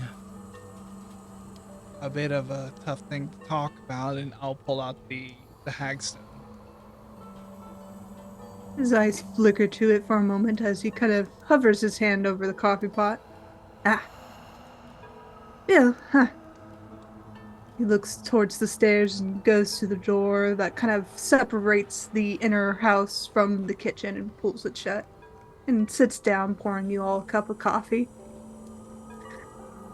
All right. Let's talk. Now, we've been seeing things that I can't fully explain, and I can explain a lot to a lot of folks. But something keeps referring to beloved. And I know that with this stone, you had a note with the same word on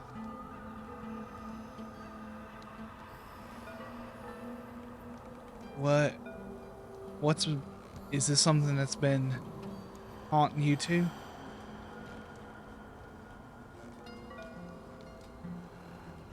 Can't say it has. He gives a kind of tilted smile.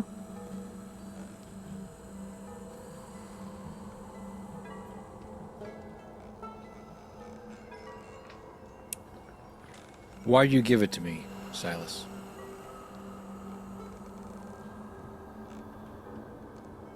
Didn't want it anymore.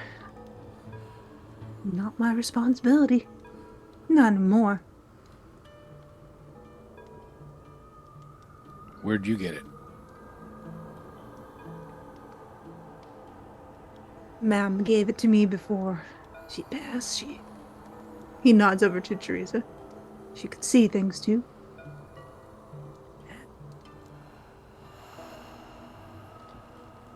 I didn't want it. I mean,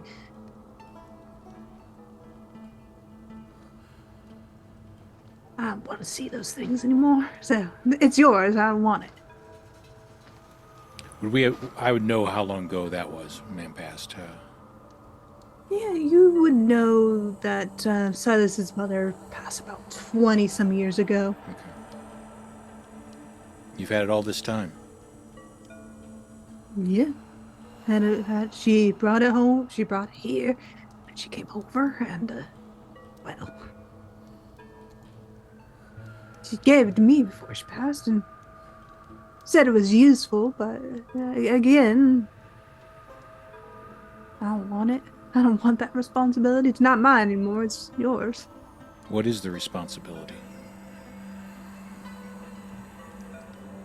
You see him kind of hesitate.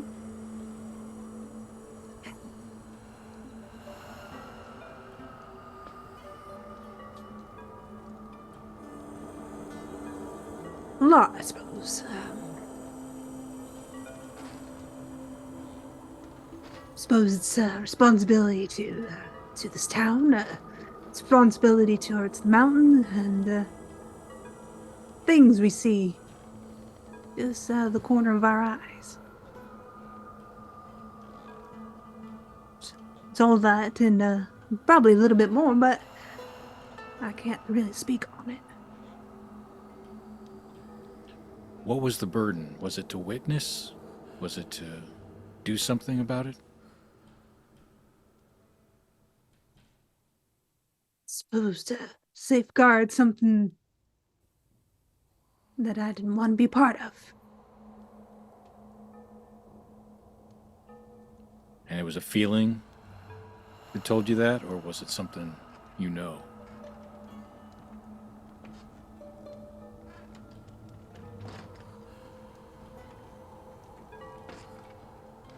I'm not going to give this back to you if you don't want it. I don't want it. It's truly well yours. It's no use to me. I just need to know what it means that you gave it to me.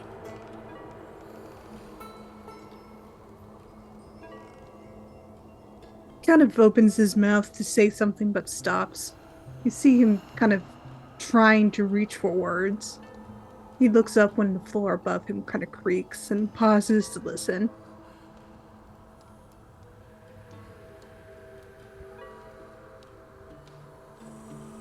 My boys and I, we dig the mountain for a reason.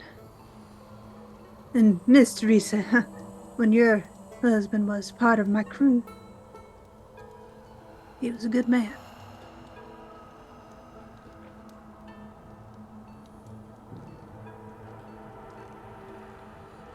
We all played a part that night, whether we wanted to or not.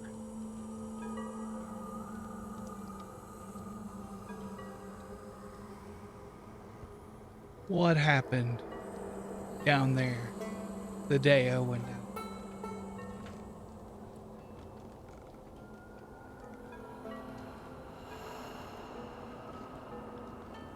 A lot of things, Miss Teresa. We got our warning. And part of the barter, I suppose, that we all made with the mountain. But there was something else down there. Something that shouldn't have been there. And, while we did get our warning from Tommy knockers and all that jazz, something else didn't quite seem satisfied. Seemed angry.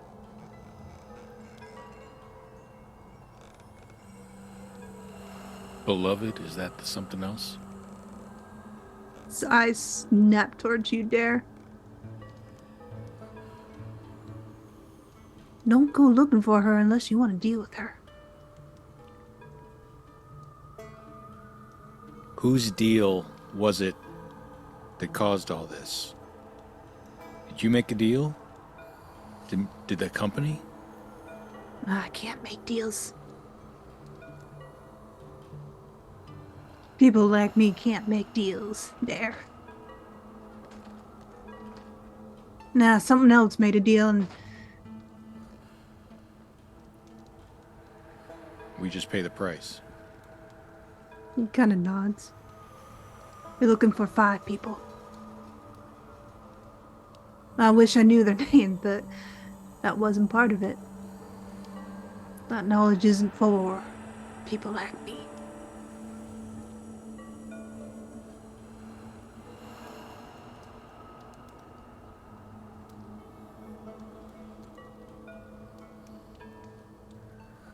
Derek kind of just nods.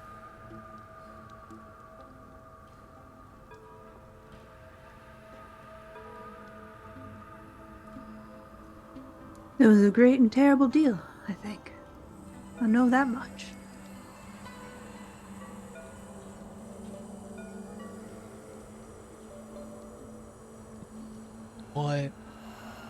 What did y'all get?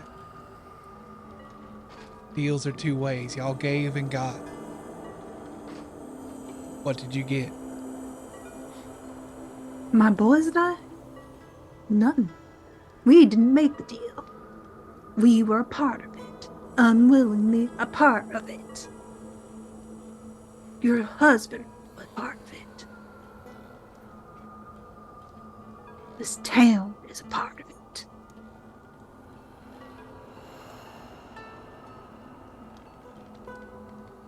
If I had to guess, it's mining rights. You're asking the mountain for permission? Possibly. I wouldn't know. I just know nearly every day of the week I go up into that mine.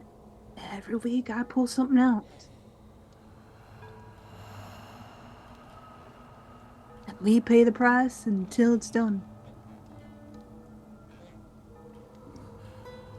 Why now? Why you give up the stone now? Something shifted. Something came into timber. Something rightfully angry.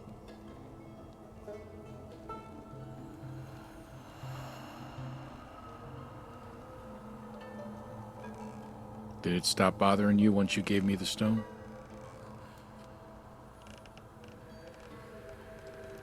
Yeah, I think it was satisfied with the exchange.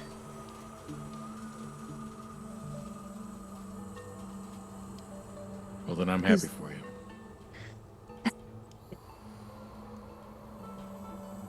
God knows I can't help anybody anymore.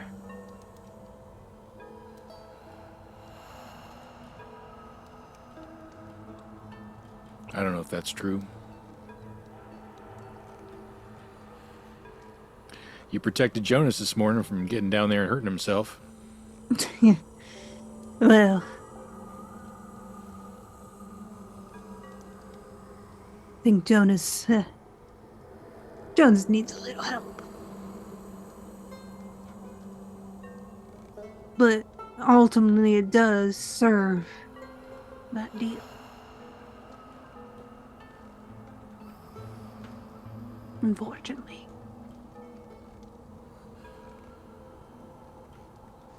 You mentioned seeing things with this stone. What sorts of things have you seen? Well, mostly Tommy knockers. He kind of pauses. Folk that live in the mountains. There's a bargain between the miners and them. Good one. They help us, we help them. We ignore them, they ignore us. And it's a pretty good deal overall. They get a home, we get coal. Saw some weird deer. That was strange. And saw some shadow thing. Looked like a cat, but it wasn't a cat, if that makes sense.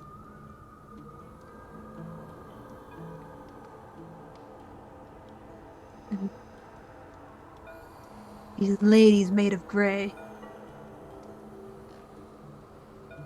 Saw them a lot.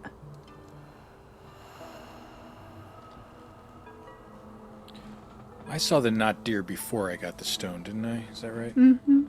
Great.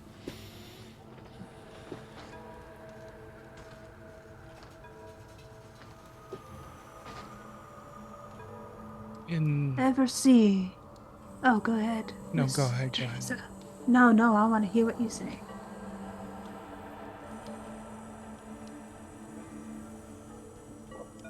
Just this past few days, been seeing things myself. Fallen stars. Word beloved. Creatures and haints. showing up with alarming frequency.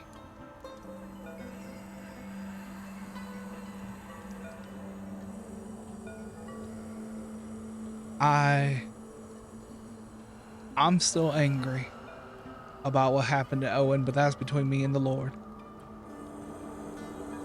I know you all have always done everything you could to protect your boys, and I thank you for that.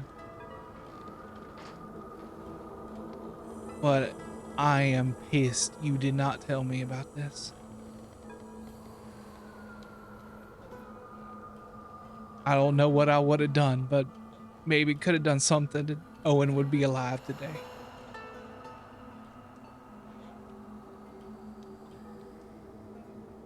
I respect that mystery, sir. But that thing took quicker than we could save.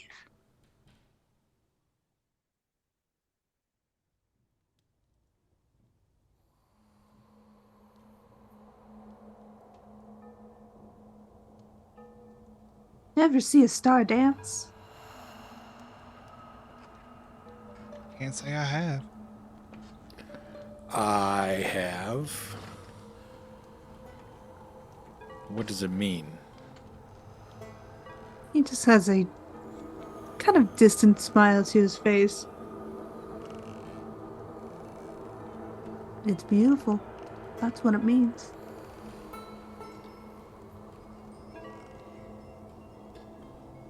Your heart feels full and you feel joyous and happy. Feel as if you'd give the world for it. Just to see that dance.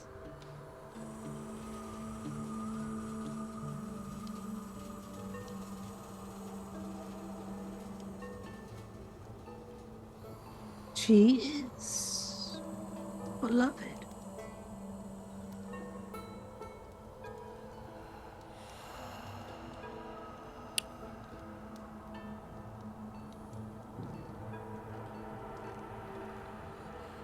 Have you met a stranger in the last day or so?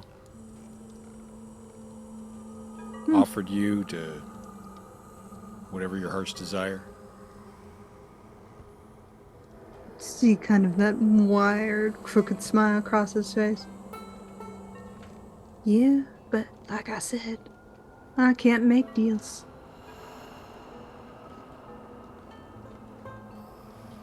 Is that because you already made one? No.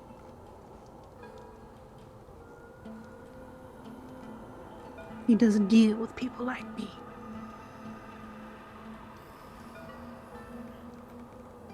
What's the difference between you, people like you, and people like us?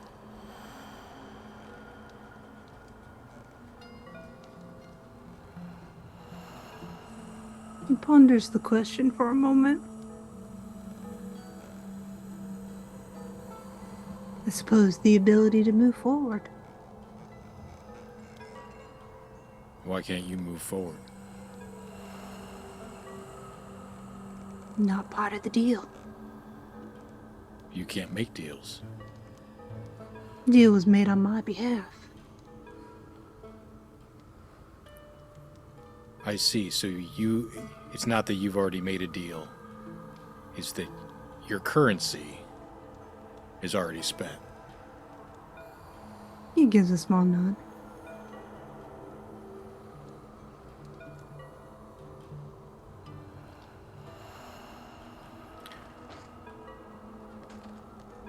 Well, ain't that a shit show? He raises his mug. Yeah, it is.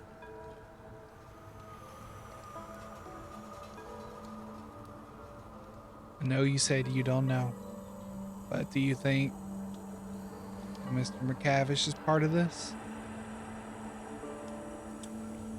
Maybe he is the most powerful man in this town. Probably one of the few that has the gall to promise a whole town to something. Maybe.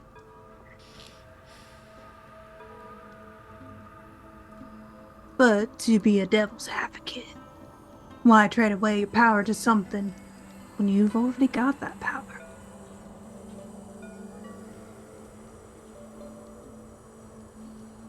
He and I will never agree on many things, mostly minds.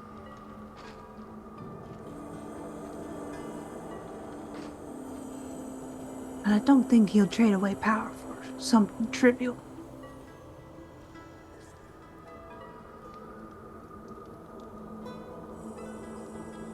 So you're saying whatever, if he was part of it, he got something even more precious. And that would be my guess.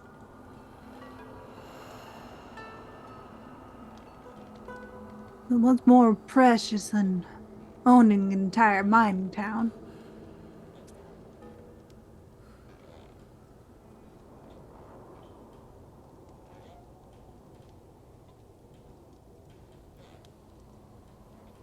Men want all sorts of things. Ain't always rational.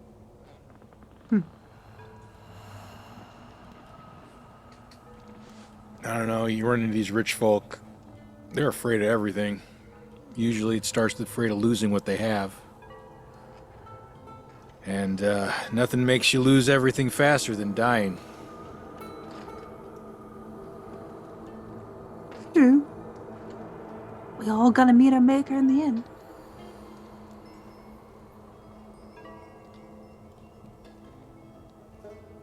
And if you're making deals with who I think you're making deals with, I'd stop.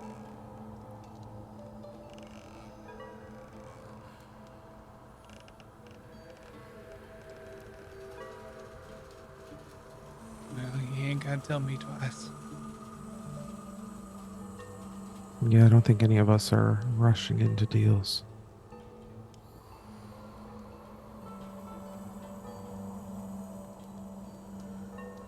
Glances away from you towards things scattered across the wall, and then kind of nods a little before glancing back at you. Well,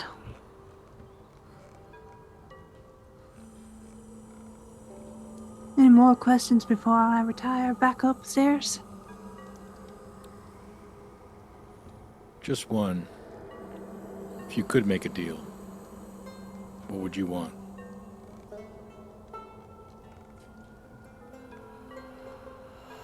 Move forward.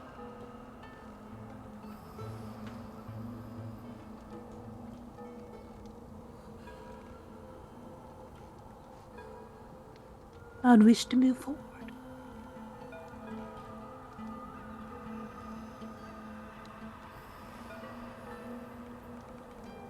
I take whatever biscuits I have left in my pouch, probably only a few. I don't, carry I don't carry a baker's dozen or anything.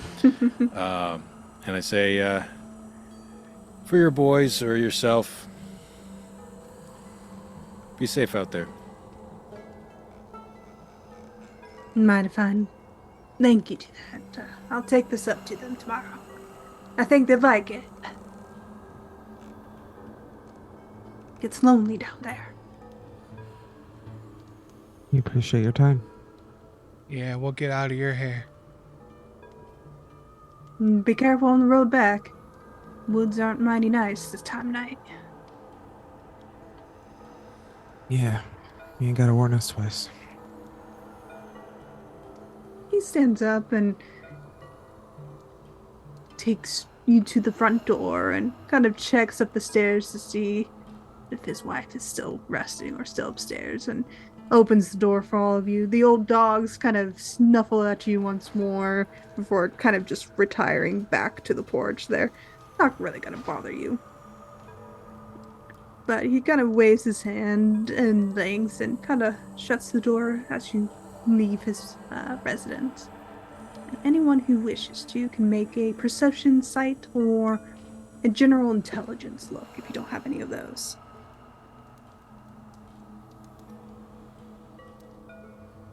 It's only an 8. It's a nat 1 for me. I don't think he participates. Dare participates. And not because you rolled a 1 and I'm freaked out. You guys rolled shitty. That's it. No, I think he's kind of like respecting the privacy. Like he's not gonna like Yeah, reasonable. looking for more clues or anything. Here. And that one. You, Teresa, don't really see much. Although I would say, do you have training in magic? You have training in magic, correct? Or is it, I do using magic and crafting magic, okay, so but this I have an inability in understanding magic.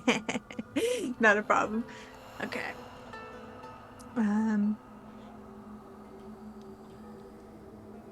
Teresa, you don't really see anything. The dogs are more distracting you than anything. They're just kind of wanting those little rubs and kind of just doing what dogs do best, kind of flopping around your ankles and shins, just get those last scratches in before they lay back down.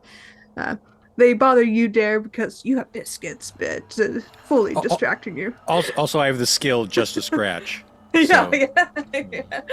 Oh yeah, they love that. They're these big dogs are all over you, just loving on you.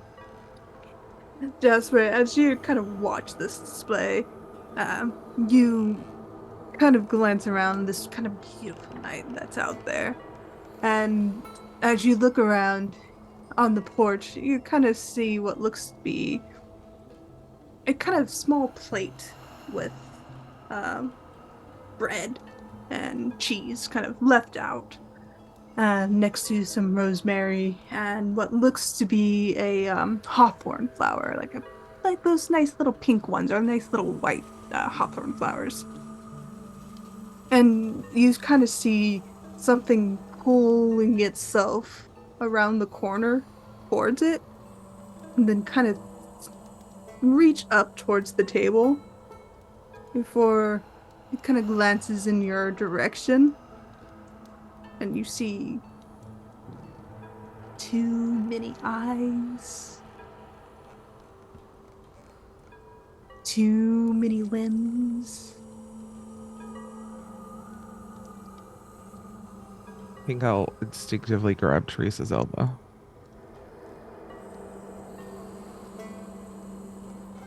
What do like as Jasper grabs me? Do I see anything? Oh yeah, you definitely see this thing. And it's wrong.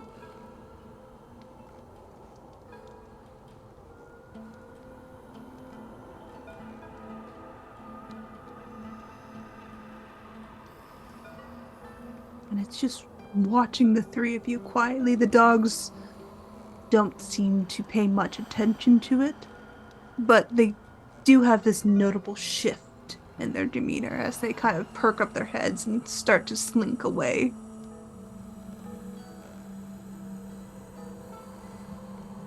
I think Jasper would also say dare and like nod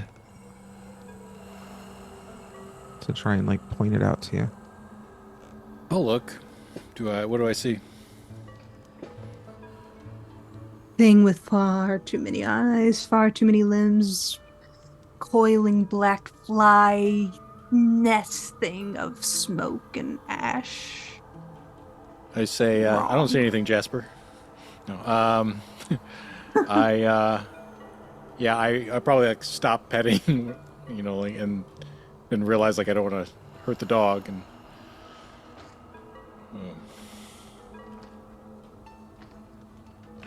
Is Silas still at the door, or did he close it? He's closed the door. He's not at the door. You still see the candlelight inside the house. He's probably not too far from you.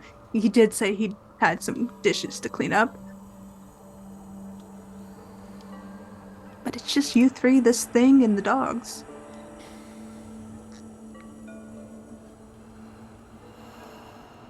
I think Teresa will say, "We ain't here to bother you if you don't bother us, and we'll just be on our way."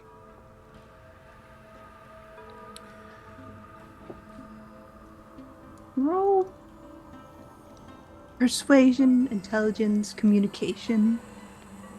Well, if you have an ability to talk to supernatural. Let me see. Please.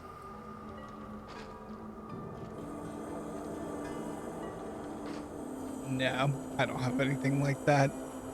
I rolled a 2. 2. A 2.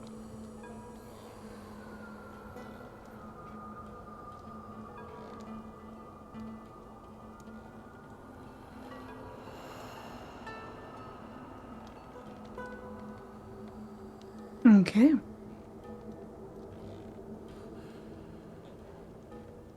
Three, so you smell the smell of rubble, earth, dirt, wetness, iron, decay, rot. You're in its territory and it knows you've crossed the line. Even if it was unintentional, the three of you came into its home.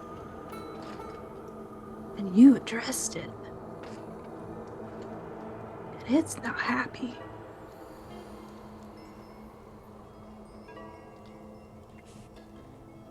Fundamentally, you understand fight and flight response on a fundamental level. I think, as a whole, generally, everybody understands that.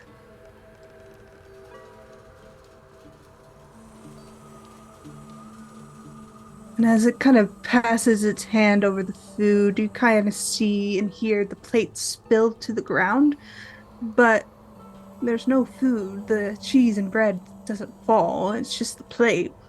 And it kind of pulls itself up to the height of a grizzly bear and makes a step towards you.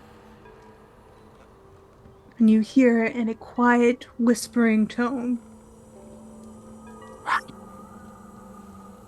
Oh God, no. I'm not gonna question that command. Before I run, do I have any?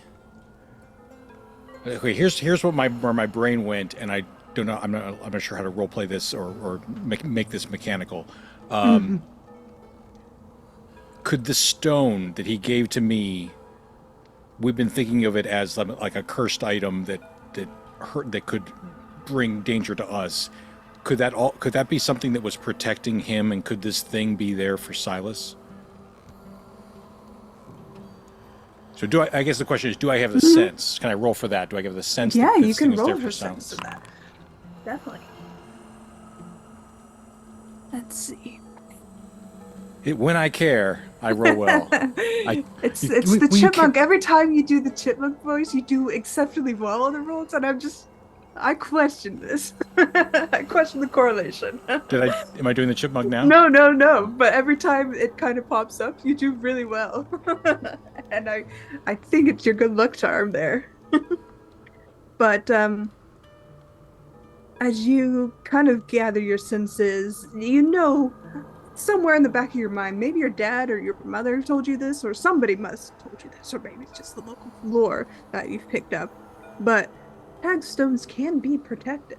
They can be a charm and ward as a way of either protecting yourself from whatever's out there in the supernatural world, and they can allow you the sight.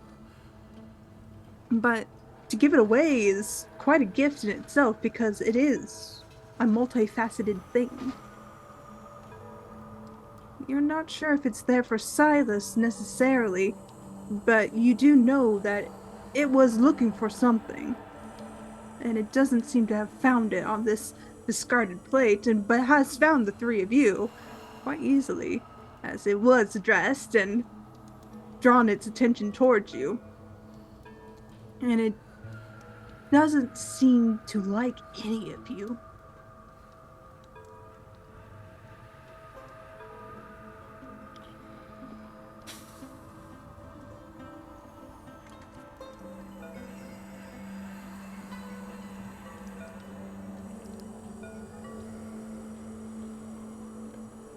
Hey, Mr. Crossroads.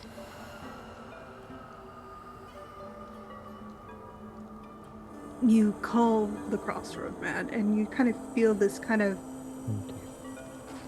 almost the sensation of a spring day, bright and warm for a moment before he appears next to you, blonde, kind of boyish smile on his face, sitting on the porch, sitting next to the discard plate, watching you, watching this thing in front of him.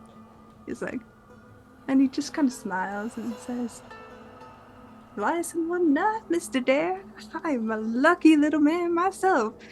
I'm Miss Teresa, Mr. Jasper. How are you tonight?"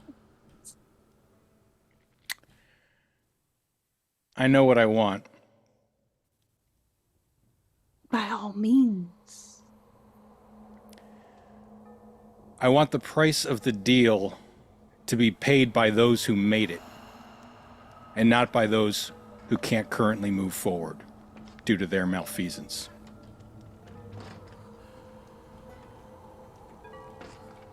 Mr. Dare.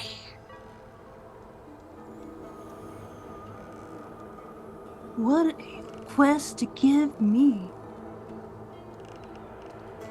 And he kind of smiles brightly and stands up, smoothing his front vest. Are you sure that's what you want? No, but that's what I'm asking for. Desperate measures and all that, I assume. He looks to the thing that's between you and him, kind of reaches up and grabs the back of it and yanks it back.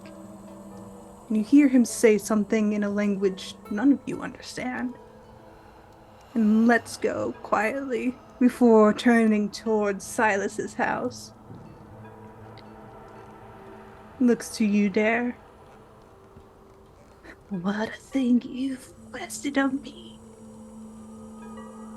And he goes towards the house and pushes the door open.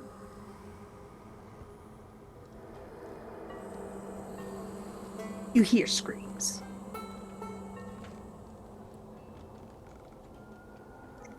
And he drags out Silas's wife and pushes her to the ground. One down, 4 to get up. Dead things shouldn't make deals, and man, did she make a deal. Too bad her husband's dead. As he just smiles and takes Silas's wife by her hair and starts marching towards the woods. What a deal you've made, Mr. Dare, and I am thankful. Breaking the deal of this town, now I can work. What a deal. A great and terrible deal. As he continues dragging this woman, screaming, into the woods. Now, Miss Silas, you and I are gonna have a lovely meal paid in blood. As promised. And he just keeps walking. The thing that was standing between you and him, that dark and terrible, fly-filled, shadowed ash thing, goes. Leaves you alone. Crossroad Man's is ducking out of sight, heading towards town. You made a deal, Mr. Dare.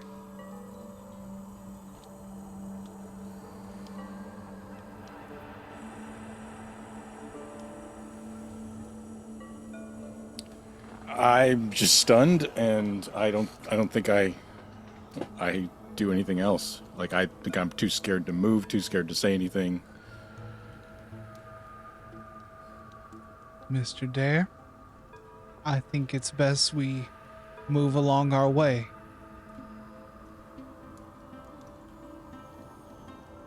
Yeah. There's nothing we can do here right now.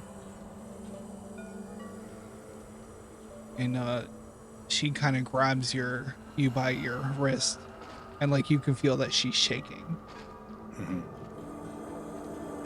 Yeah, I don't resist. If you nudge me in a direction, I'll probably go in that direction.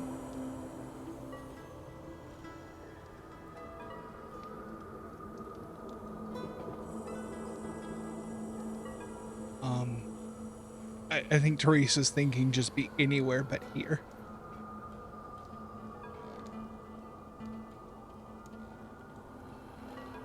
That would probably lead her to her home, just in like a fugue state.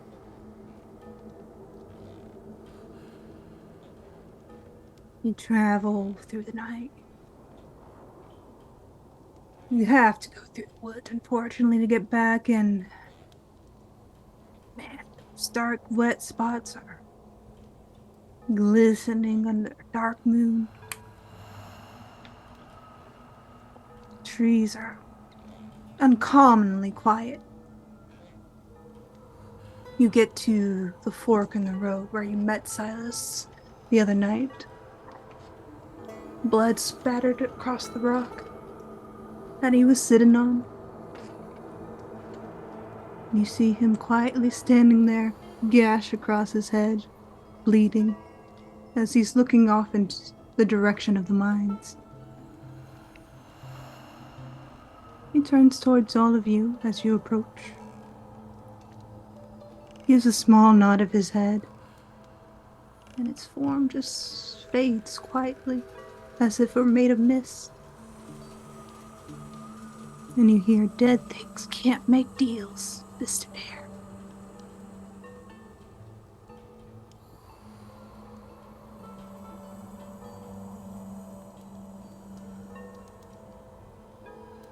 And he's gone.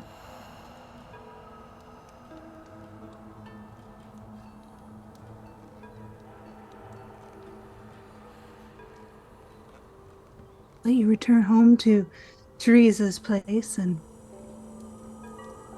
moon's terribly, ominously bright. The stars twinkling a little too brightly tonight. Shadows are weird. They don't behave right either. Something shifted in a way you didn't expect.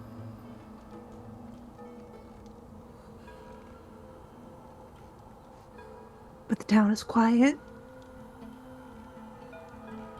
Nothing echoes up from the holler tonight.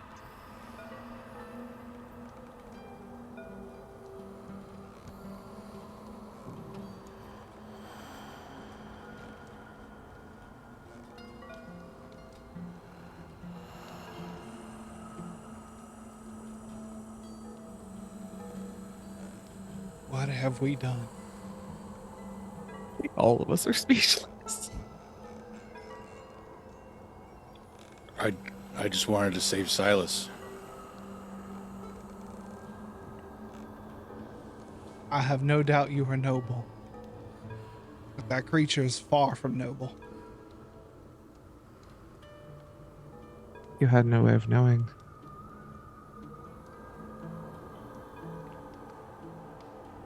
Hell, he didn't know. Yeah.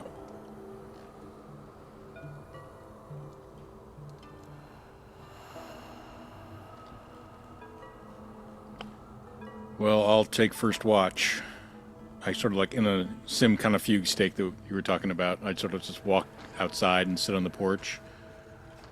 And I think that if either of you check on me, I'm either still in this fugue state or I've passed out. Like I'm just like I going through the motions right now.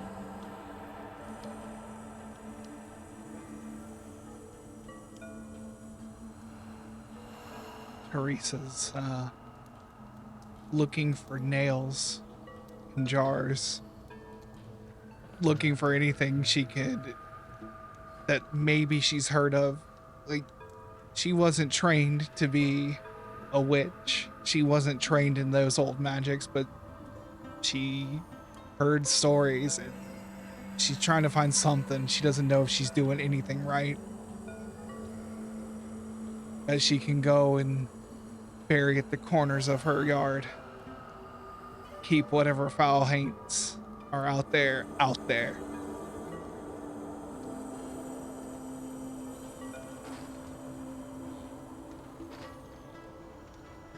Easily enough done. You understand the fundamentals of protection. Your corners are safeguarded by iron, and you do see Dare kind of in this fugue state, kind of just quietly sitting there, as you stated. But you do what you need to do. Night's just terribly quiet now. Crossroads Man said there's 4 more. Whether he's collecting those tonight or dragging it out, you don't know.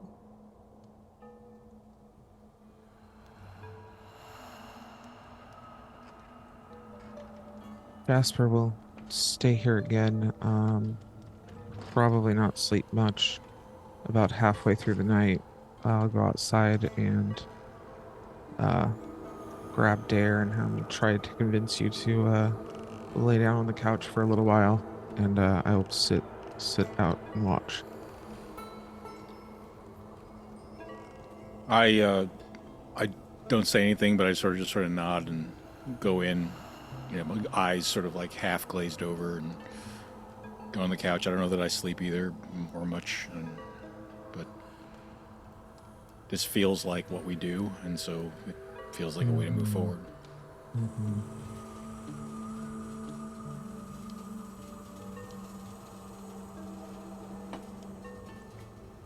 You take up post, Jasper, and if you wish, you can make a perception, sight, intelligence roll, whatever you have in this particular space.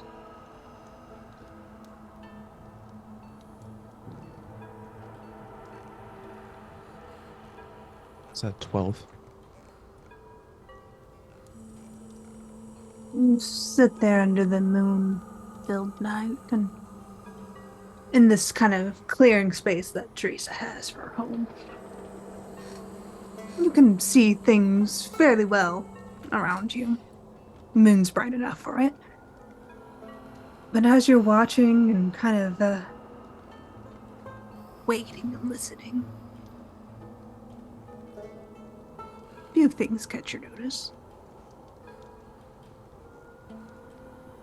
Flowers at the borders of Teresa's property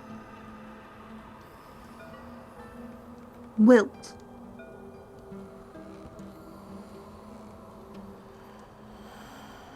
Just ever so slightly. As if they've been plucked. It's that stage that flowers have when they're not quite dead, but not quite out of their stage of still clinging to life. That kind of wilt.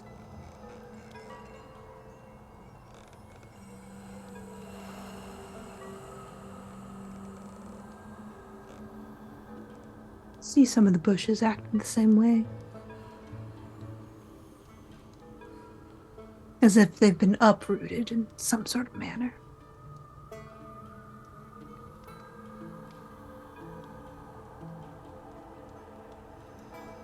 And that's all you see.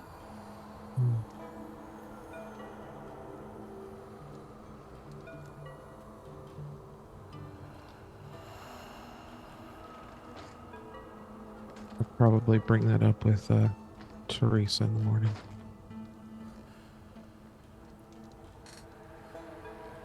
I think Teresa finally, instead of just keeping that hagstone in her pocket, she has tied a piece of leather around it and is wearing it around her neck, tucked into her dress, of course, but there, she's wearing it now.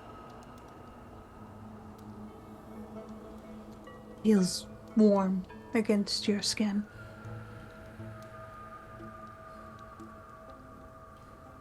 You're not sure if it's comforting or not, but it's unusually warm. Not burning, but not the right temperature for a stone that it is.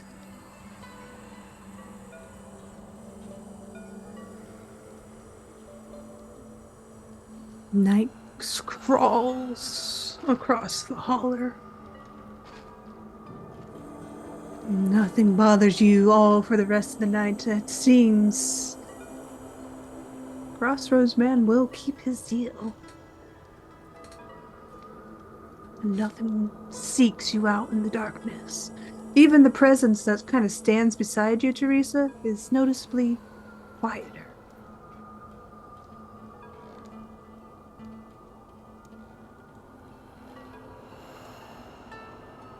Damn, does that crow and rooster call out in the morning when the sun breaks over that mountain, bringing you to a new spring day. Damn it, I was hoping that would be one of the five.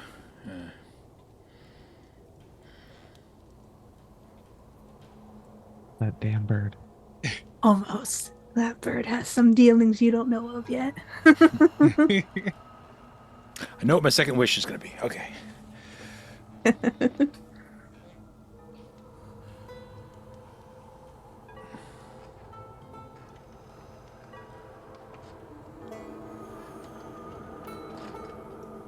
But the morning is yours.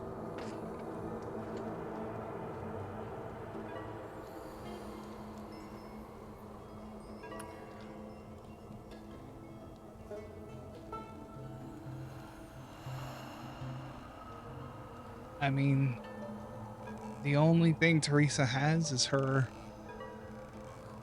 routines right now. So she gets up, she makes breakfast, she makes coffee. She puts the good tablecloth on the table. She puts the candles out. Like she's gonna go to work today.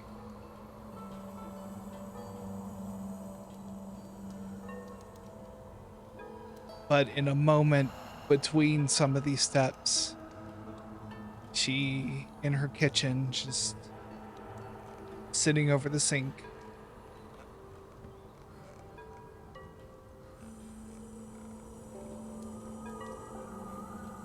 just says, Owen, I don't know if you're there. I don't know if you can hear me. But I hope you're looking out for me.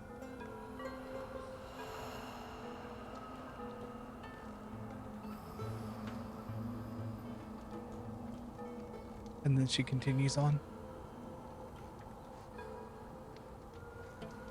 When the sun comes out, do the flowers and bushes look still the same as they did?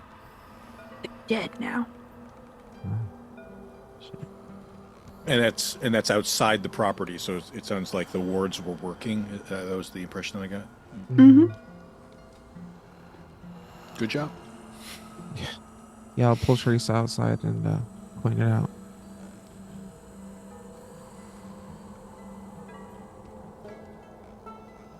I'll have to replan them when the time comes. Well, yeah, I'm more concerned about the why. And the what does this mean?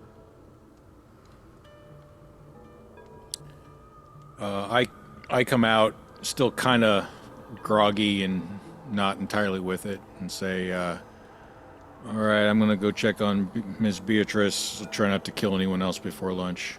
And you just see me walking off towards town, almost like drunk. Yeah, I definitely want to get her filled in on everything because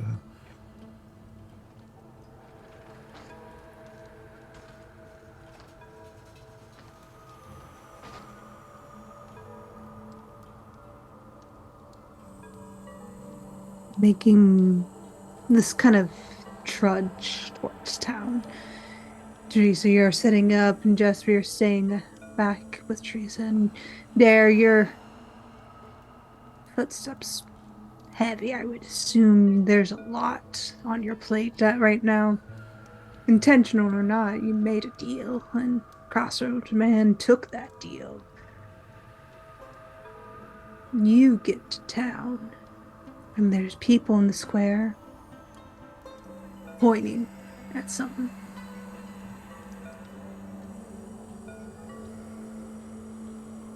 Written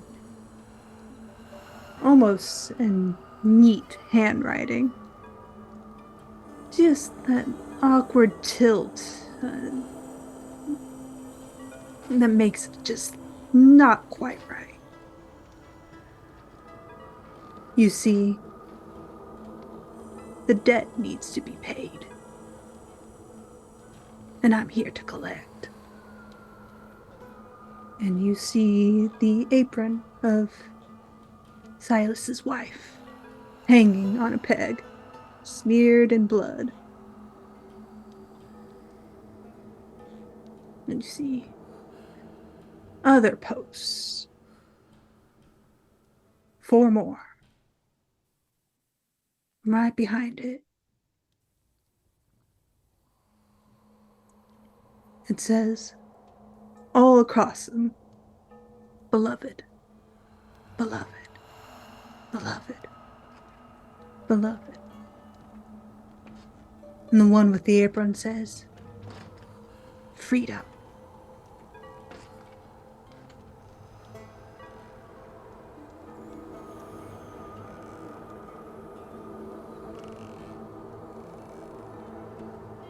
A hand clasps your shoulder, Dare. I flinch like nobody's business. Jump entirely out of your skin. Yeah. It's very unlike me. Yeah. It's noticed as Mr. McCavish actually steps into your view, kind of tilting his head. You're right there, my boy. All this business, not right. Nope. Yeah. Just be careful when you go back home tonight. Some say something wicked came into the town, and his eyes flicker over to Jonas. Town's got to take care of itself, you know?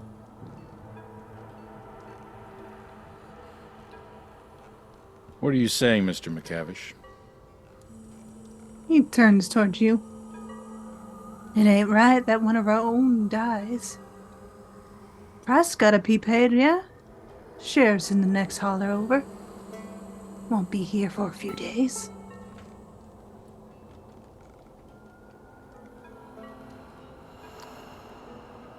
You're talking about taking matters into your own hands? It's only right. I lost a good foreman today. House is all burnt down. Now his wife is apron, middle of town, blood everywhere. Something not right. Everything's gone to pot since he's arrived, and I don't take too kindly to my town being ravished by the unknown.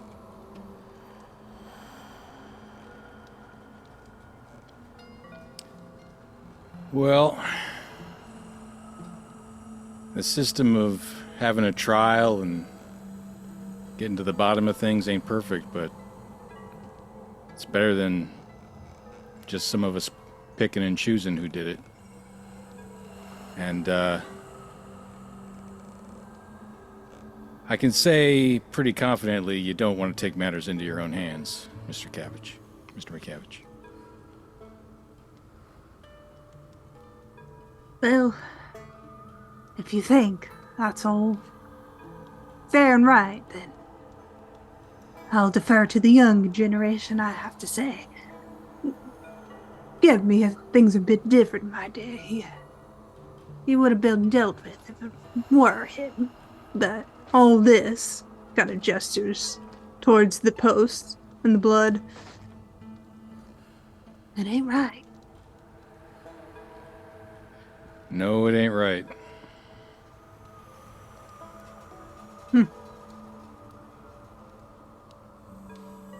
She has my pity, wherever she is. Anyways, I hope you have a good one, Mr. Dare. Goodbye and get some bread later this afternoon. My friends call me Dare. He kind of turns his head back towards you. Dare. I hope we have a good friendship then. You can call me Alistair, if we're gonna be friends. I don't say anything, I just look at him.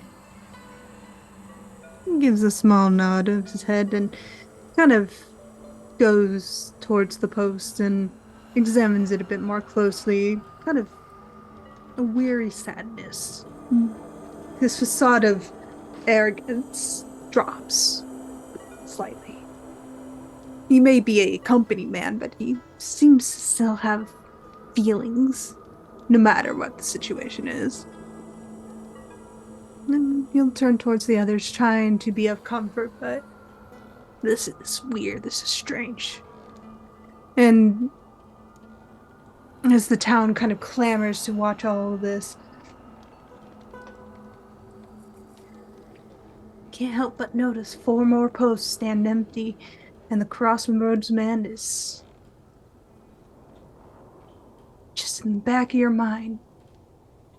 Wicked smile, charming,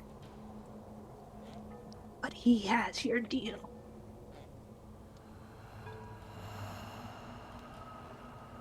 And we'll conclude for tonight as we leave the town of Timber. Leave this strange and dark place for tonight. So, as it's time to go, thank you for joining all of us tonight. I'm Jen. I've been your storyteller for tonight, and we'll go around the table. Sarah, unfortunately, wasn't here to join us tonight, but we'll catch her up next week. Don't you worry. So, Alex, tell us who you are and everything you want to tell us tonight. Hey, I've been Alex. I write and perform as Lex Wilson. Alexotica on Twitter, lexwilson.bsky.social or something like that on Blue Sky. Something to promote. I was in a film called Curse of Aurore, Aurore. It's if you like horror films or found footage films, it was something we shot in Quebec just before the pandemic. And it actually opened during the pandemic and was like a top film in Quebec because Marvel was scared of us and there was a pandemic and no one was going to theaters. But it's on a lot of streaming platforms, including Amazon Prime in the US and Canada and probably many other places. I believe libraries have it on Hoopla if you would like to check it out. It's Curse of Aurore, Aurore. Thank you very much, Mal. I'm Mal, aka Archangelic. You can find me many links to my socials on my website, archangelic.space, but I'm Archangelic in most things, or archangelic.space. I run games on this channel. Sunday nights I run a D&D game, Era of the Dragons. Tuesday nights I run Girl by Moonlight. Sorry, I'm a little frazzled. A lot happened. So, yeah, so I run games here. Yeah, that's me. That's all I'm gonna say tonight. And Soliloquy. Hey, I am Siliqui Jaden. You can find me everywhere online as Fat Sapphic Bro. I mostly hang out on TikTok and make random content. Feel free to follow me if you'd like. As for streaming, I gave it all at the beginning, but the Cliffs Notes, I'm here on Twitch most Sundays, 7:30 to 9:30 p.m., most Mondays, 5 to 7 p.m., Tuesdays, 6 to 9, and Wednesdays, 2 to 5, all PST. Thanks. Thank you all. Thank you again for joining us. I hope you had a good story tonight. And just so you know, we love you. Have a good one. See you next week. Bye. Bye. Bye, friends.